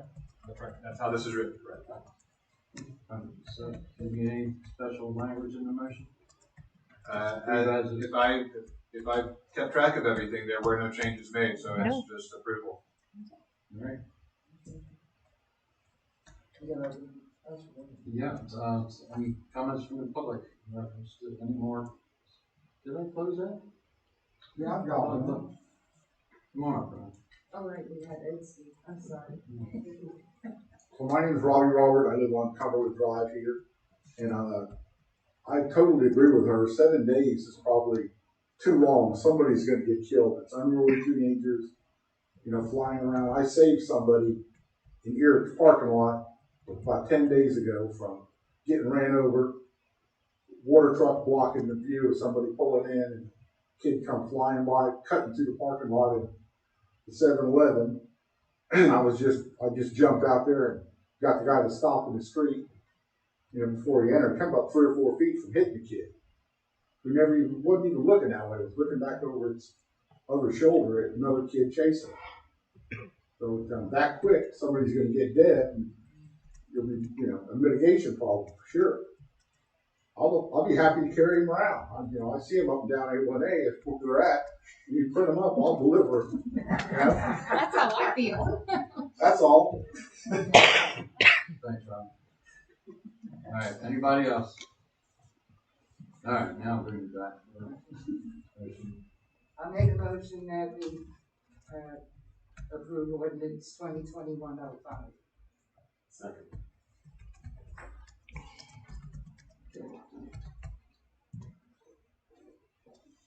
Commissioner Bryan, Yes. Commissioner Mealy, Yes. Commissioner Phillips, Yes. Commissioner Belhumeur. Yes. Okay, ordinance 20. Before we get there, how much time did you want us to give before this, so it'll take effect immediately? How much time before code enforcement goes out? And we'll do the letter, I'll write the letter tomorrow and send it over to you. So we'll get the letter out tomorrow, release it in the mail or deliver it however we can tomorrow. And then when do you want code enforcement to do its first sweep of the city? I'll call it that. Monday? Yeah. Yeah. Okay. Yeah, if they brought it on themselves, so they're responsible. We have backup in the audience. That's right. All right, ordinance 2021-07.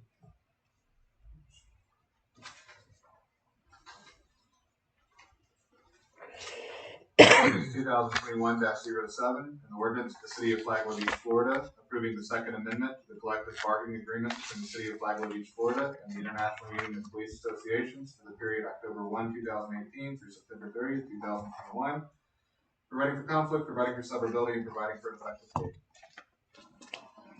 Okay, this is something we do pretty much every year, right?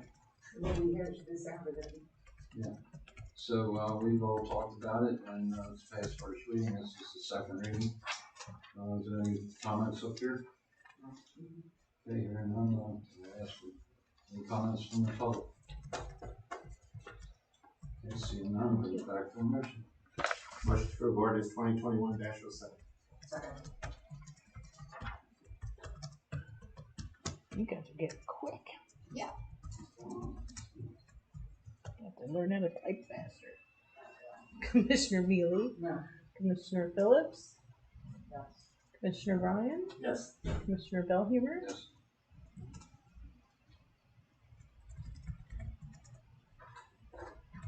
It passes, 3-1. 3-1.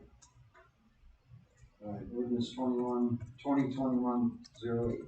Ordinance 2021-08, an ordinance in the City of Flagler Beach, Florida, relating to littering, amending the code of ordinances to prohibit littering on all public properties, including the beach, providing for enforcement, penalties, and appeals, providing for codification, providing for severability, providing an effective date. Once again, this is our second reading of this ordinance. And I guess we have any comments up here? I'll just say that I appreciate my fellow commissioners working with us to get this as an ordinance in the city. After looking around and looking what was happening to our city, it's not just this particular city, it seems to be prevalent through a number of cities and throughout the state, really. I think the comment I made last time is that even down in Florida, in Colorado, they've actually started putting no parking signs on the side of the road because people were littering the place up so bad. And all of us that are participating in any of the beach cleanups or city cleanups here have also noticed that there's been an increase in the littering and just trashing our street, similar to cigarette butts and these kinds of things here. which is something that prompted us to put an ordinance in place because we really didn't have one that had any teeth that would actually maybe penalize bad behavior. So I as one, I'm hoping that this will encourage people to police themselves and also take better care of our city. And our city is not an ashtray, it's not a dump. You know, we like the city pretty, we like it nice, we like our guests, and we want our guests to take care of our city as well. So I'm looking forward to hopefully we'll pass this and move on. And again, one of the things I will be going out with if this does pass is I'll probably go to each one of the businesses, encourage them to actually put out their own cigarette butt receptacles to encourage folks to utilize those receptacles in order to help keep our streets clean. Some of us that have participated in the cleanups have noticed that individuals actually empty their ashtrays right on the streets, right on our beaches, and these particular butts and all are really contaminating our wildlife, our fish, and the environment. So I'll stop at that and let my other commissioners make some comments as well. No, it's not just cigarette butts. Yeah. They're the hardest ones. It is a hard one. Yeah. But something I'll be talking to our city manager about, suggesting is replacing some of our trash cans that were removed in the CRA district by our previous city manager because they were very ugly and they never got replaced. So I'd like to see some of that get put back in place. But that's beyond this ordinance. I just wanted to mention it. That's something I would like to get a consensus on. See if the city manager can put some of that back. So, any comments from the public? No. Yes, ma'am. State your name for the record, if you would, please. Biz Wallace. Biz Wallace. I'm new. Hi, everybody. With this, I'm very environmentally friendly, and one of the things that happened in San Francisco, California, when we introduced that was I didn't know about it. So if we're going to ask the businesses to put out receptacles, also do signage. That's going to be a request on that to follow up, because if you're new and you're at an Airbnb and you don't know that it's an ordinance, you're just gonna throw the trash wherever you want to. So if we're gonna introduce this and we're gonna enforce it, we have to have like a plan to put out signage where it's happening. So do we have that already in place? Or can I request that? Because signage is really important for people who don't live here. But what, just to be clear, and it may have, what Commissioner Bryan was referring to was the receptacles of businesses, which is not part of the ordinance. No. What the ordinance says is you can't throw your cigarette butt on the beach. It's currently state law, you can't throw your cigarette butt on the beach. Okay. So do we have any signage that's saying that now? No, but my point being is I don't know that not littering is necessarily something that is critical. I mean, it may be helpful. I think it's a fair comment as to educating people to get compliance, but I don't feel like legally that there has to be signage to enforce it because, again, if you're doing it today, you are already breaking the law. If you do it tomorrow, you are just now also breaking City of Flagler Beach's law. And I understand that, and I understand that too. I'm just trying to put another part of, a lot of people don't know it. A lot of people don't care about it. So if we want them to care about it, we have to show that we care about it first. And that's where it's very helpful to show that we actually care about it. Because if we're just gonna make an ordinance that says do this because of this, and we don't show people that, no one's gonna care about it. I think I understand what you're saying. Yeah. And I think when I just made my comments, I was talking about a campaign to educate people. Thank you. You know, because some people they're bad actors. And I agree that in some cases you have to remind people that there is a proper way of doing something. And that's why I also talked about self-policing. So if there is an ordinance such as this, then we are hoping that just by self-policing, people will say, you know, it's against the ordinance of Flagler Beach to throw your cigarette butts out or to leave your trash on the beach. And I'm hoping that through the campaign, I mean, this is just the beginning, and I'd like to, take on the initiative as well to start a campaign through some of the things that our chief of police does with his particular website, and also with possibly the what is that little billboard that goes on the back of the cars, that he parks out here entering Flagler Beach, which actually says, it's against there's an ordinance against littering in Flagler Beach or something like this. I understand perfectly what you're saying, and I think we will, through time, take on that initiative and through different kinds of media and other kinds of things, hopefully we can get the word out and there will be some level of self-police. But I thank you for your comments. Yes, thank you for your comments, ma'am, and to your point, the beach walkovers does currently speak to littering and things like this, and I think Commissioner Bryan's right on target that this is the beginning of an entire campaign. We're going to be working on social media as well and other kinds of venues to get the information out. Great. Yeah, but if I can comment too, part of littering, you're littering our city with too many signs. We've had this issue before. We do have signs on the crossovers that deal with various, don't do this or that. And does it already say don't litter sign? I don't remember. Yeah, we've edited those signs so many times. After the walkover stage, that's littering, fireworks on the beach. That's on the beach. Okay.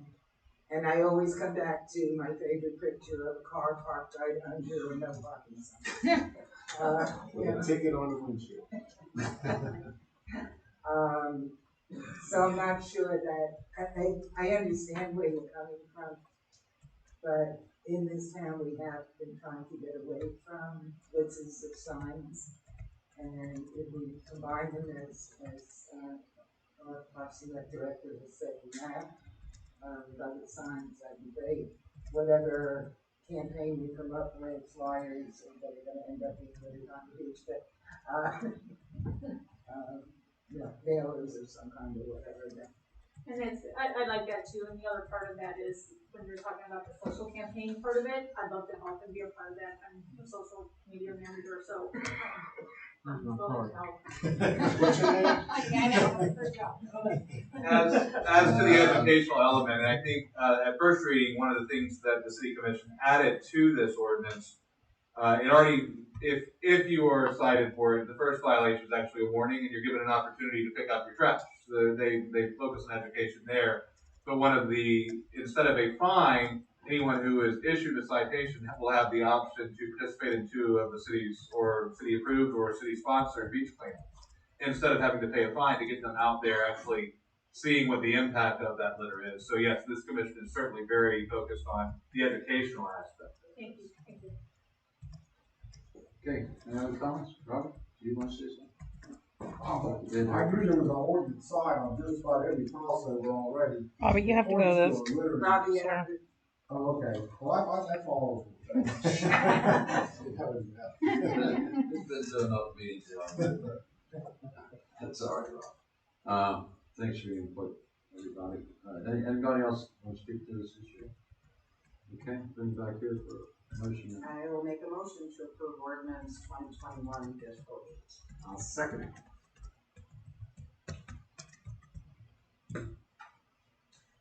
Commissioner Phillips. Yes. Commissioner Bryan. Yes. Commissioner Neely. Yes. Commissioner Bellhammer. Yes. Okay, Thank you, Commissioner. I know we have several staff members here that Mr. Whitson wants to speak to. So, does anybody object to us moving forward to that point, so that we can have his staff go home after he addresses them? All right? Yeah. Mr. Whitson, balls in the court. Thank you, Mr. Chairman, appreciate it. This city's been through a lot. The whole world's been through a lot with this pandemic.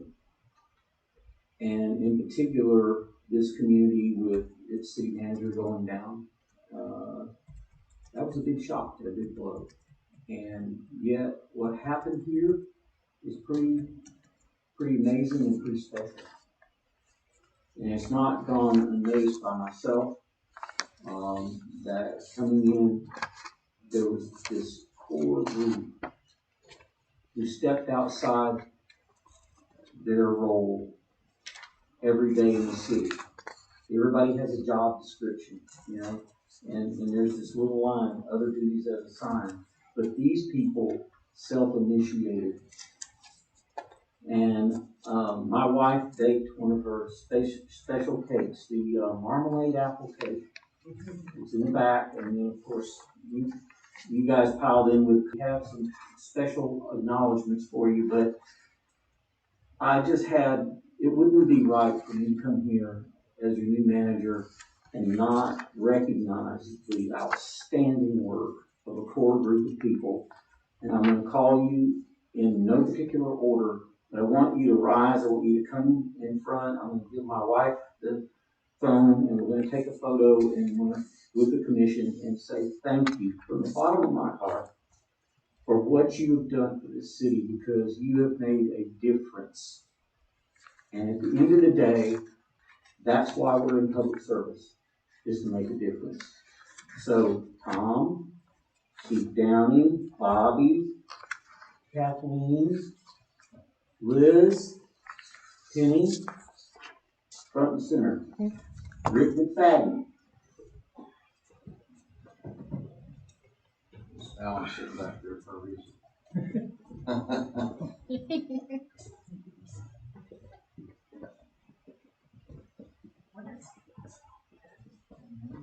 Every city employee stepped forward and did more. But this group took the city manager's role and they divided it up and they circled the wagons and they love their city, love their community, and from the bottom of my heart, I thank you. You're amazing, and I appreciate it, and we need a round of applause and recognition.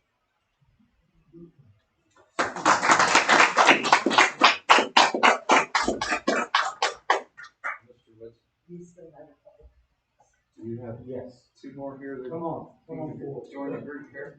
Come on. Hustle bustle. Come on, guys. You know who you are. Come on up.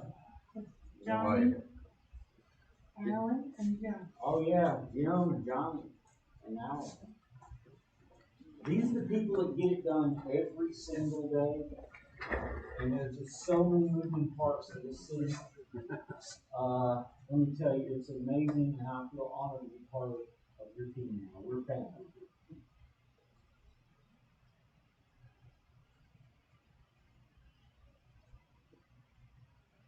So thank you all so much. Thank you, sir.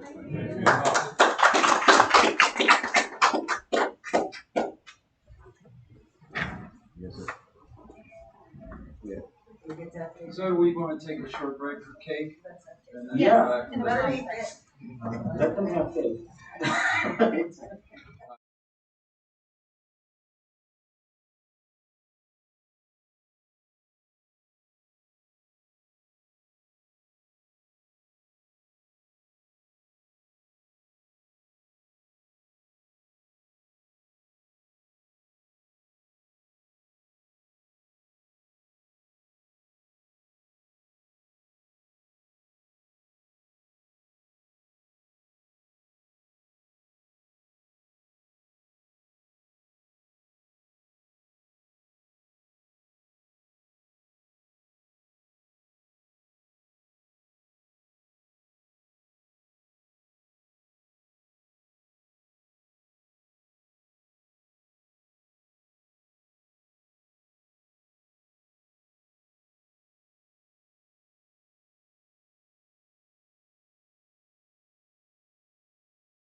Okay, we'll resume our meeting and move back to commission comments. We'll start as we typically do with the mayor. On through the line here.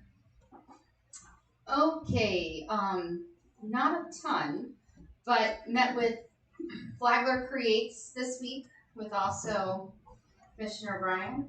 And there was one of the topics that came up was the Wayfinder signs. If we can get that information back out to the businesses so they can pay a sponsor fee and we can have the directionals coming back. Also, first of all, welcome Mr. Whitson. He hit the ground running unexpectedly. It was just so refreshing. Thank you. And with that, one day this week, him and I tag teamed and we met with the VFW post for Bunnell, Florida. Gave them an update about Flagler Beach. They were excited, and we finally found out at the end of the evening the entire initiative of why they wanted us to come out. They want to be the color guards for the next parade. And we agreed. So they've done it. We told them we were all about tradition. So absolutely. And last, when we were sitting here discussing the ordinances regarding the trash, I was mentioning to Chief Downing and Drew, we have that old trash truck. It might be able to be moved and used during events or a PSA for cigarette butts, something, so we could use it before we resell it. And maybe it was just a brief idea, but something if anyone wants to add or collaborate with, I think it would be a cool thing for the city. It's not a mobile piece of equipment. Oh, it's not? And we just removed it off the insurance. Decommissioned it, so now we can't insure it or anything. Well, see, tag teamed and we got it done. That's all I have.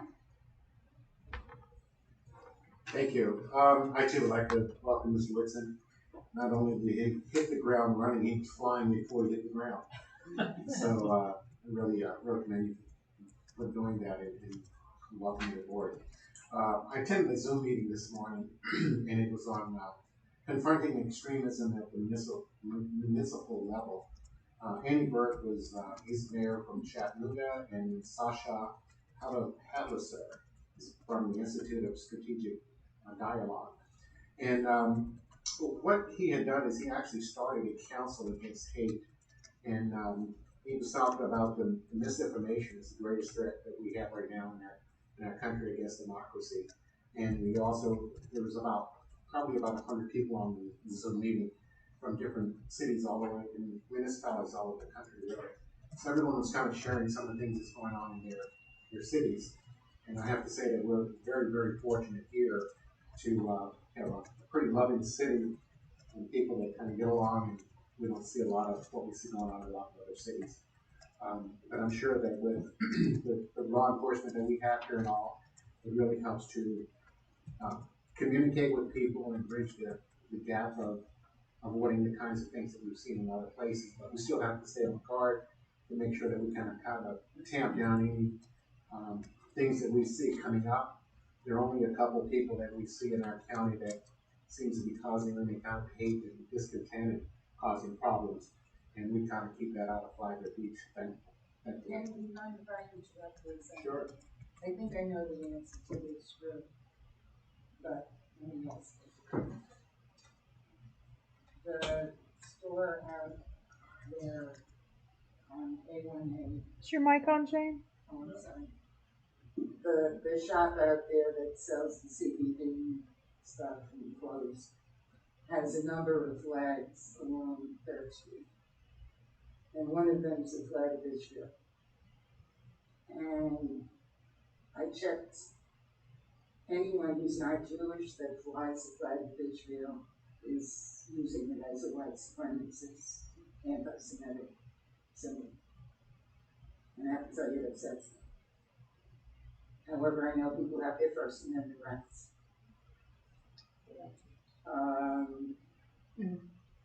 There's nothing we can do with that. I haven't looked at the specific issue, but I think my instincts follow your instincts on it. It is purely First Amendment, and so really nothing that we can do. But if you'd like, Commissioner Blake, I'm happy to look into it. But I think your gut is right on it. Jane, they are Jewish. They're flying in. They are Jewish. They are? Yep. Okay. I've been invited to their houses for dinner. Okay. Okay, then never mind. Okay. Okay, all right. I'm glad Thank that's, you. no problem. Anyway, it was just, it was very interesting. It was about an hour and a half long. We had question and answer. I just listened more than anything because, as I said, fortunately, we have a very, very good community here. And I personally have not seen anything that would indicate that we have any great hate within our own communities here or anything that we need to immediately address. And I think we're very, very grateful with that. Pardon me. They did indicate there are some online networks and resources if you did encounter any kind of situations where you needed to get some help or to talk to somebody about it. But it was just an interesting webinar this morning. Just an update on the Beaches Go Green in regard to the cigarette butt receptacles that we're going to be getting from a grant. They are still on order. I spoke to the lady this morning, actually yesterday, and she said that they were very excited that we were getting involved with helping to do that. And this kind of brings up the point with something I was talking to Ms. Whitson about this morning that had to do with who's going to actually empty them and that kind of thing there. And I'm hoping that once we get them up during the first Saturday, whenever we're doing the beach cleanup, they do have a, it's not really a key, but it has a way of emptying them, so it could be part of our beach cleanup. And we just collect them, and then the organization actually comes down to collect all of the cigarette butts that are actually sent to an organization in Pennsylvania that recycles them into plastic furniture. Because again, folks don't know it, but the cigarette butts are made out of a cellulose type material that's actually plastic. And that's what's killing so many fish and that kind of thing, because they are plastic.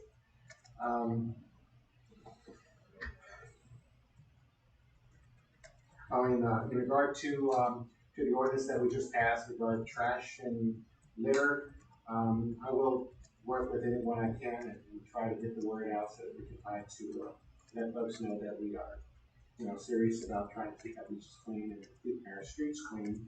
And I'll also try to work with each one of the businesses around town to encourage them to put out appropriate receptacles to discourage people from flipping cigarette butts in the street and throwing paper stuff in the street, because some of the organizations and businesses that we know, their patrons seem to think that, we have a place here that just kind of have a good time and it seems to be fashionable, like we did in the Western days, to just come get a cigarette butt off the street.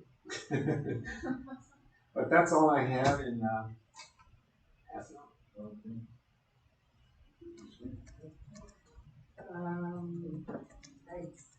I attended the county commission meeting May 3rd. You did. Now we heard about you. You did. So just to say that I made a comment regarding Mr. Nolan's and his wish to run the city of Flagler Beach. And not sure it did any good, but it felt good. I personally thank you for that. Yes. Let me give you a high five. You represented me if you didn't represent the others. I've gotten a lot of very positive comments from non-Flagler County commissioners.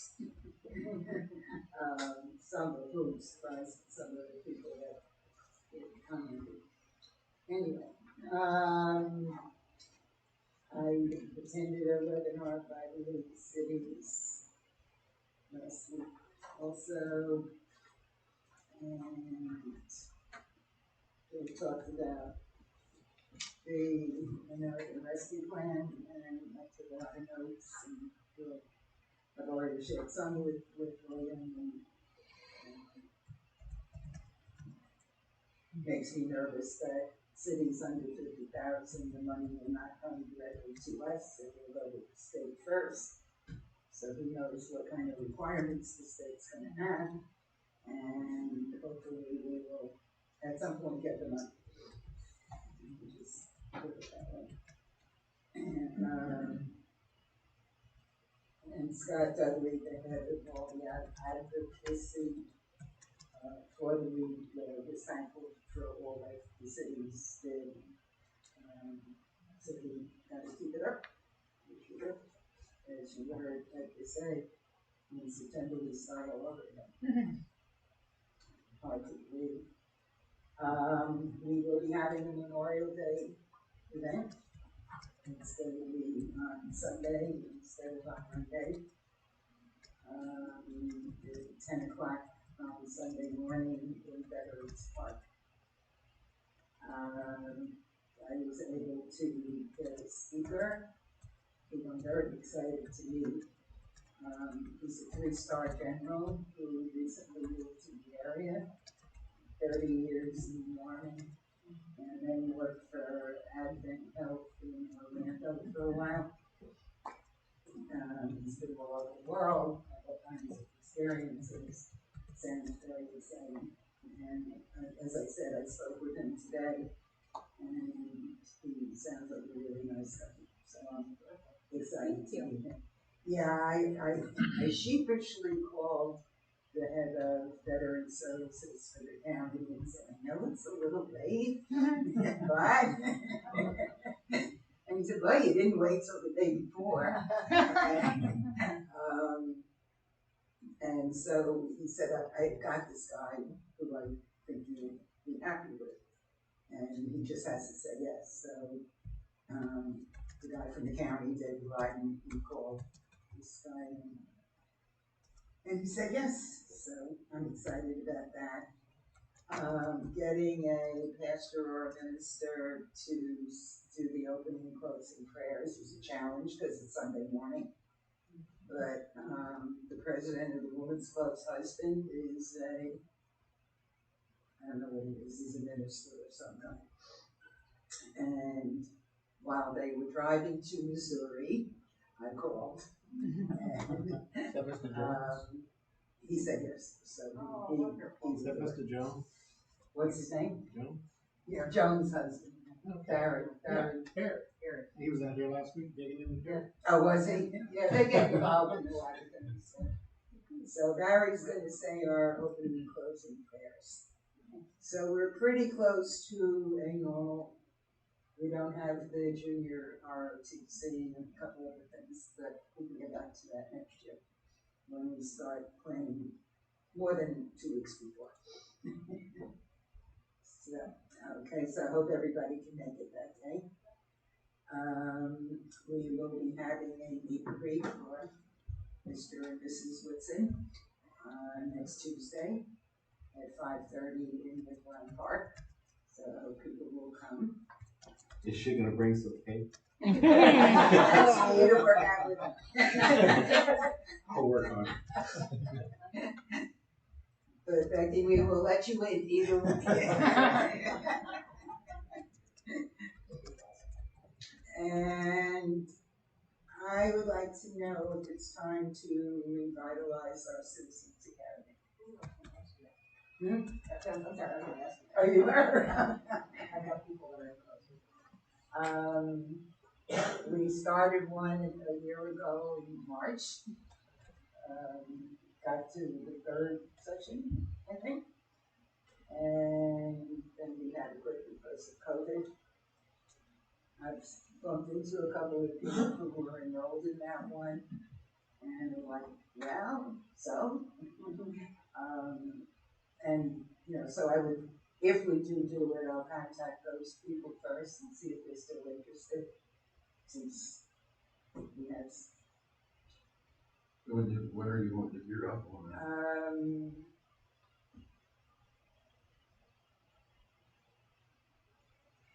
I don't know if over the summer is we have budget and everything. Yeah, budget.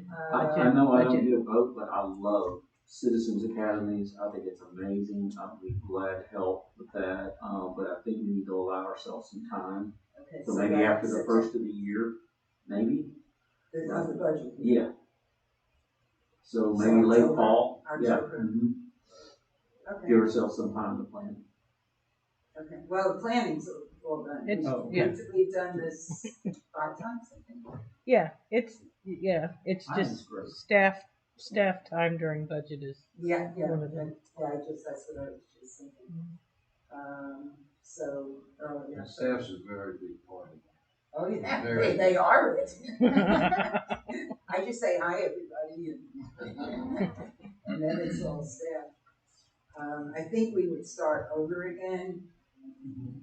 Like I said, we got through the first, I think it was 3 sessions, Ken? I think we were, yeah. Pretty sure. Did it we was even get through 2. that much? I don't even remember. Or either It wasn't we any got more to than the that. third one. It was not more than Yeah, so I would want to start over again, the people who attended, if they want to start again. I know everything now. Huh? I know everything now. Well, you don't have to. I'd be surprised if you wanted to. Ken was part of that, yes. They didn't make it. So I'll show you the next time, see what it Bless is you. we do, and we can make adjustments. Okay, I love those. I think they're very, very valuable.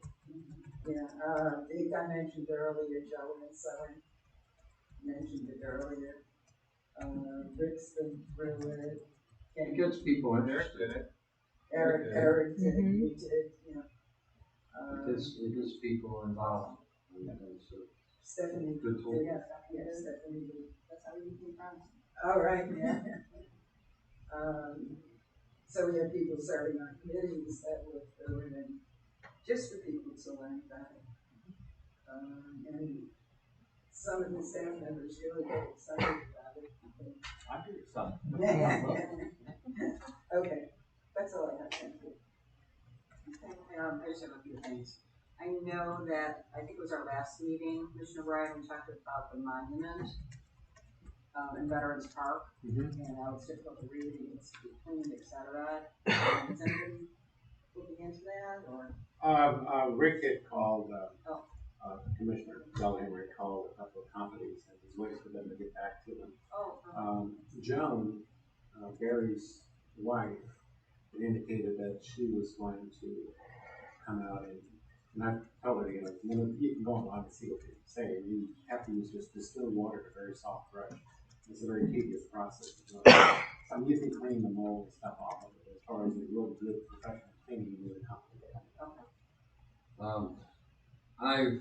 I've reached out to the local monument facility down on the beach, only because I knew they were there. And they came out, took a look at it, gave us some numbers. Spoke to Mr. Whitson about it. This is actually going to be put on our next agenda. So we can discuss it, and in the meantime, maybe we can come up with a couple other options. So Mr. Whitson's gonna take that old violet horn and bring something to us for the next commission. So yes, that the monument has not been forgotten about. Okay, good. It will not leave my list. When something gets on his list, good. I knew that. I will not be able to help on Saturday morning at Veterans Park. I'll be stuffing the truck at the Flagler Women's Club. We're doing a benefit for Alpha Women's Center. So I'll be there all day, so I won't be able to help. That was other. And then the last thing I want to welcome Mr. and Mrs. Whitson. As I mentioned, I'm thrilled that you're here.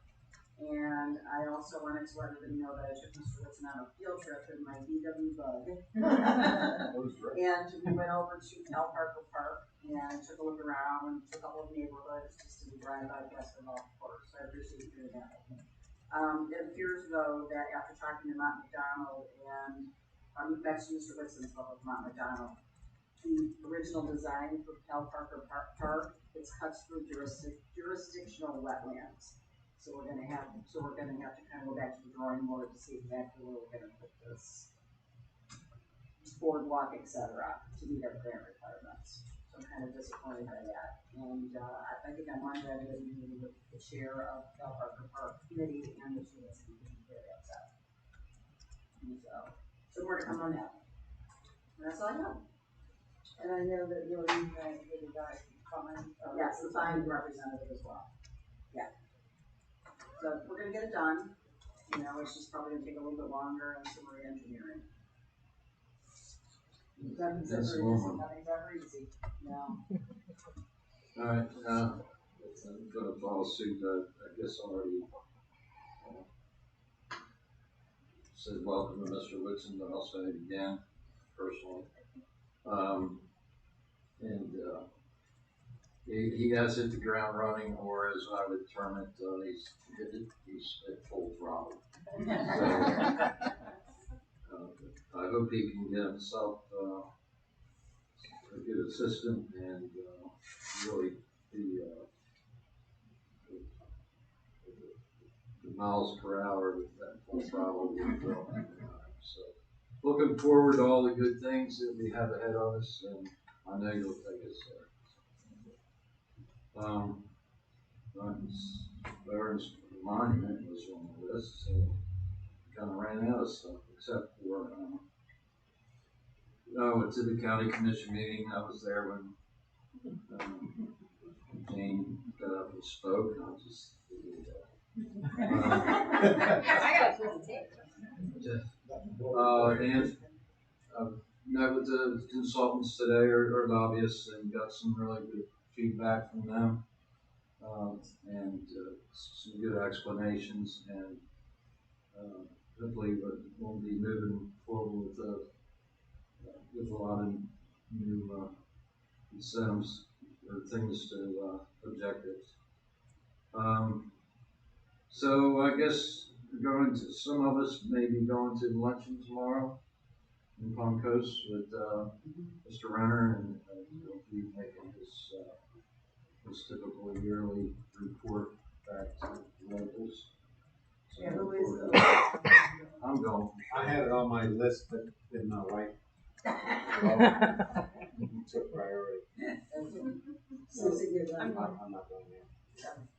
So then we also have a workshop with the county on Monday morning. Just a reminder of that. And, Saturday morning. the workshop is, yes. The meeting's in the evening.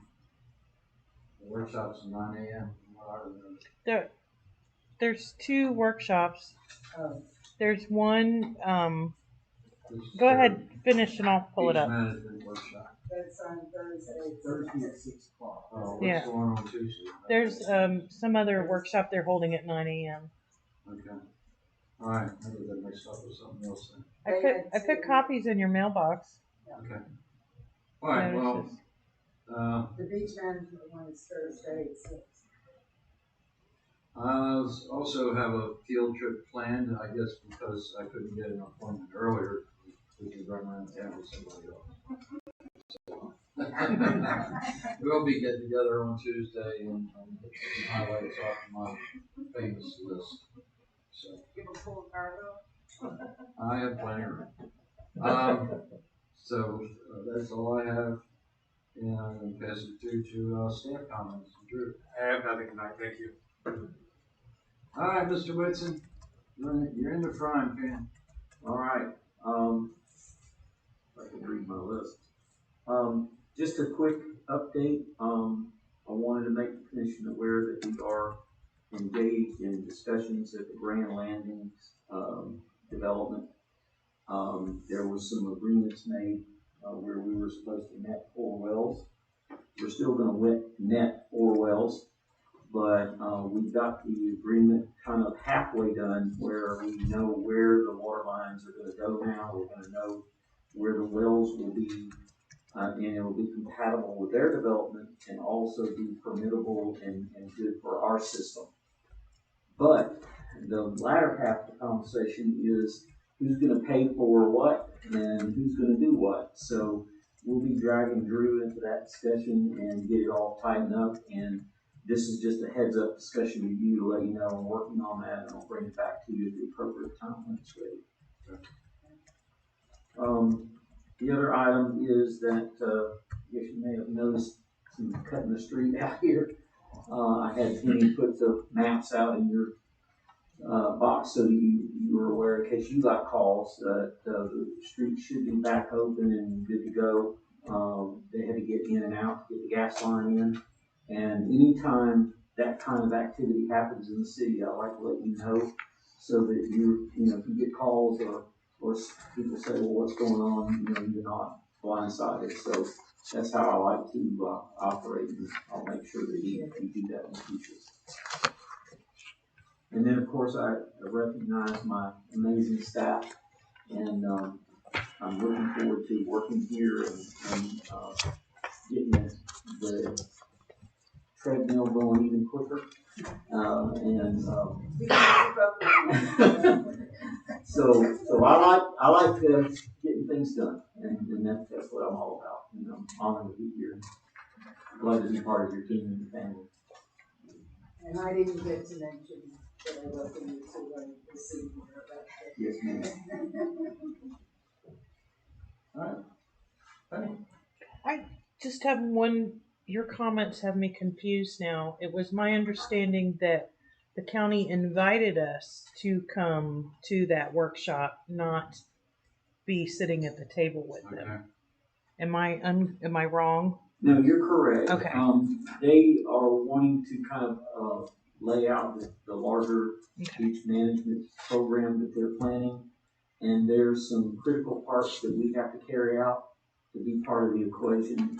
Those two items that rise to the top of my memory are they want to make sure that we are fully behind the eminent domain and we get those easements locked down and done. And the second thing is that we're going to move forward with the MOU with FDOT to carry out the maintenance. So we're on top of both of those things, to my knowledge and understanding. You've given the direction we need. They want to hear it again, I guess, in public. And we'll just be there to hear what they have to say and just reaffirm that we are part of the team, and we're going to carry our water and make it happen. Pun intended.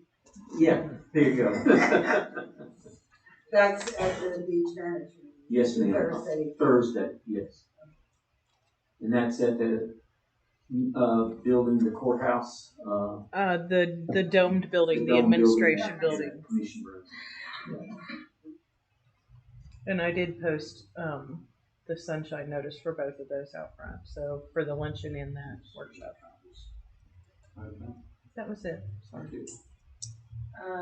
Just one thing, Matt, I don't know if this is true. Is this police week? Honor your police department week? It is. Okay. Aww. So I'd like to honor our police department. I'm sorry I missed that. Yeah.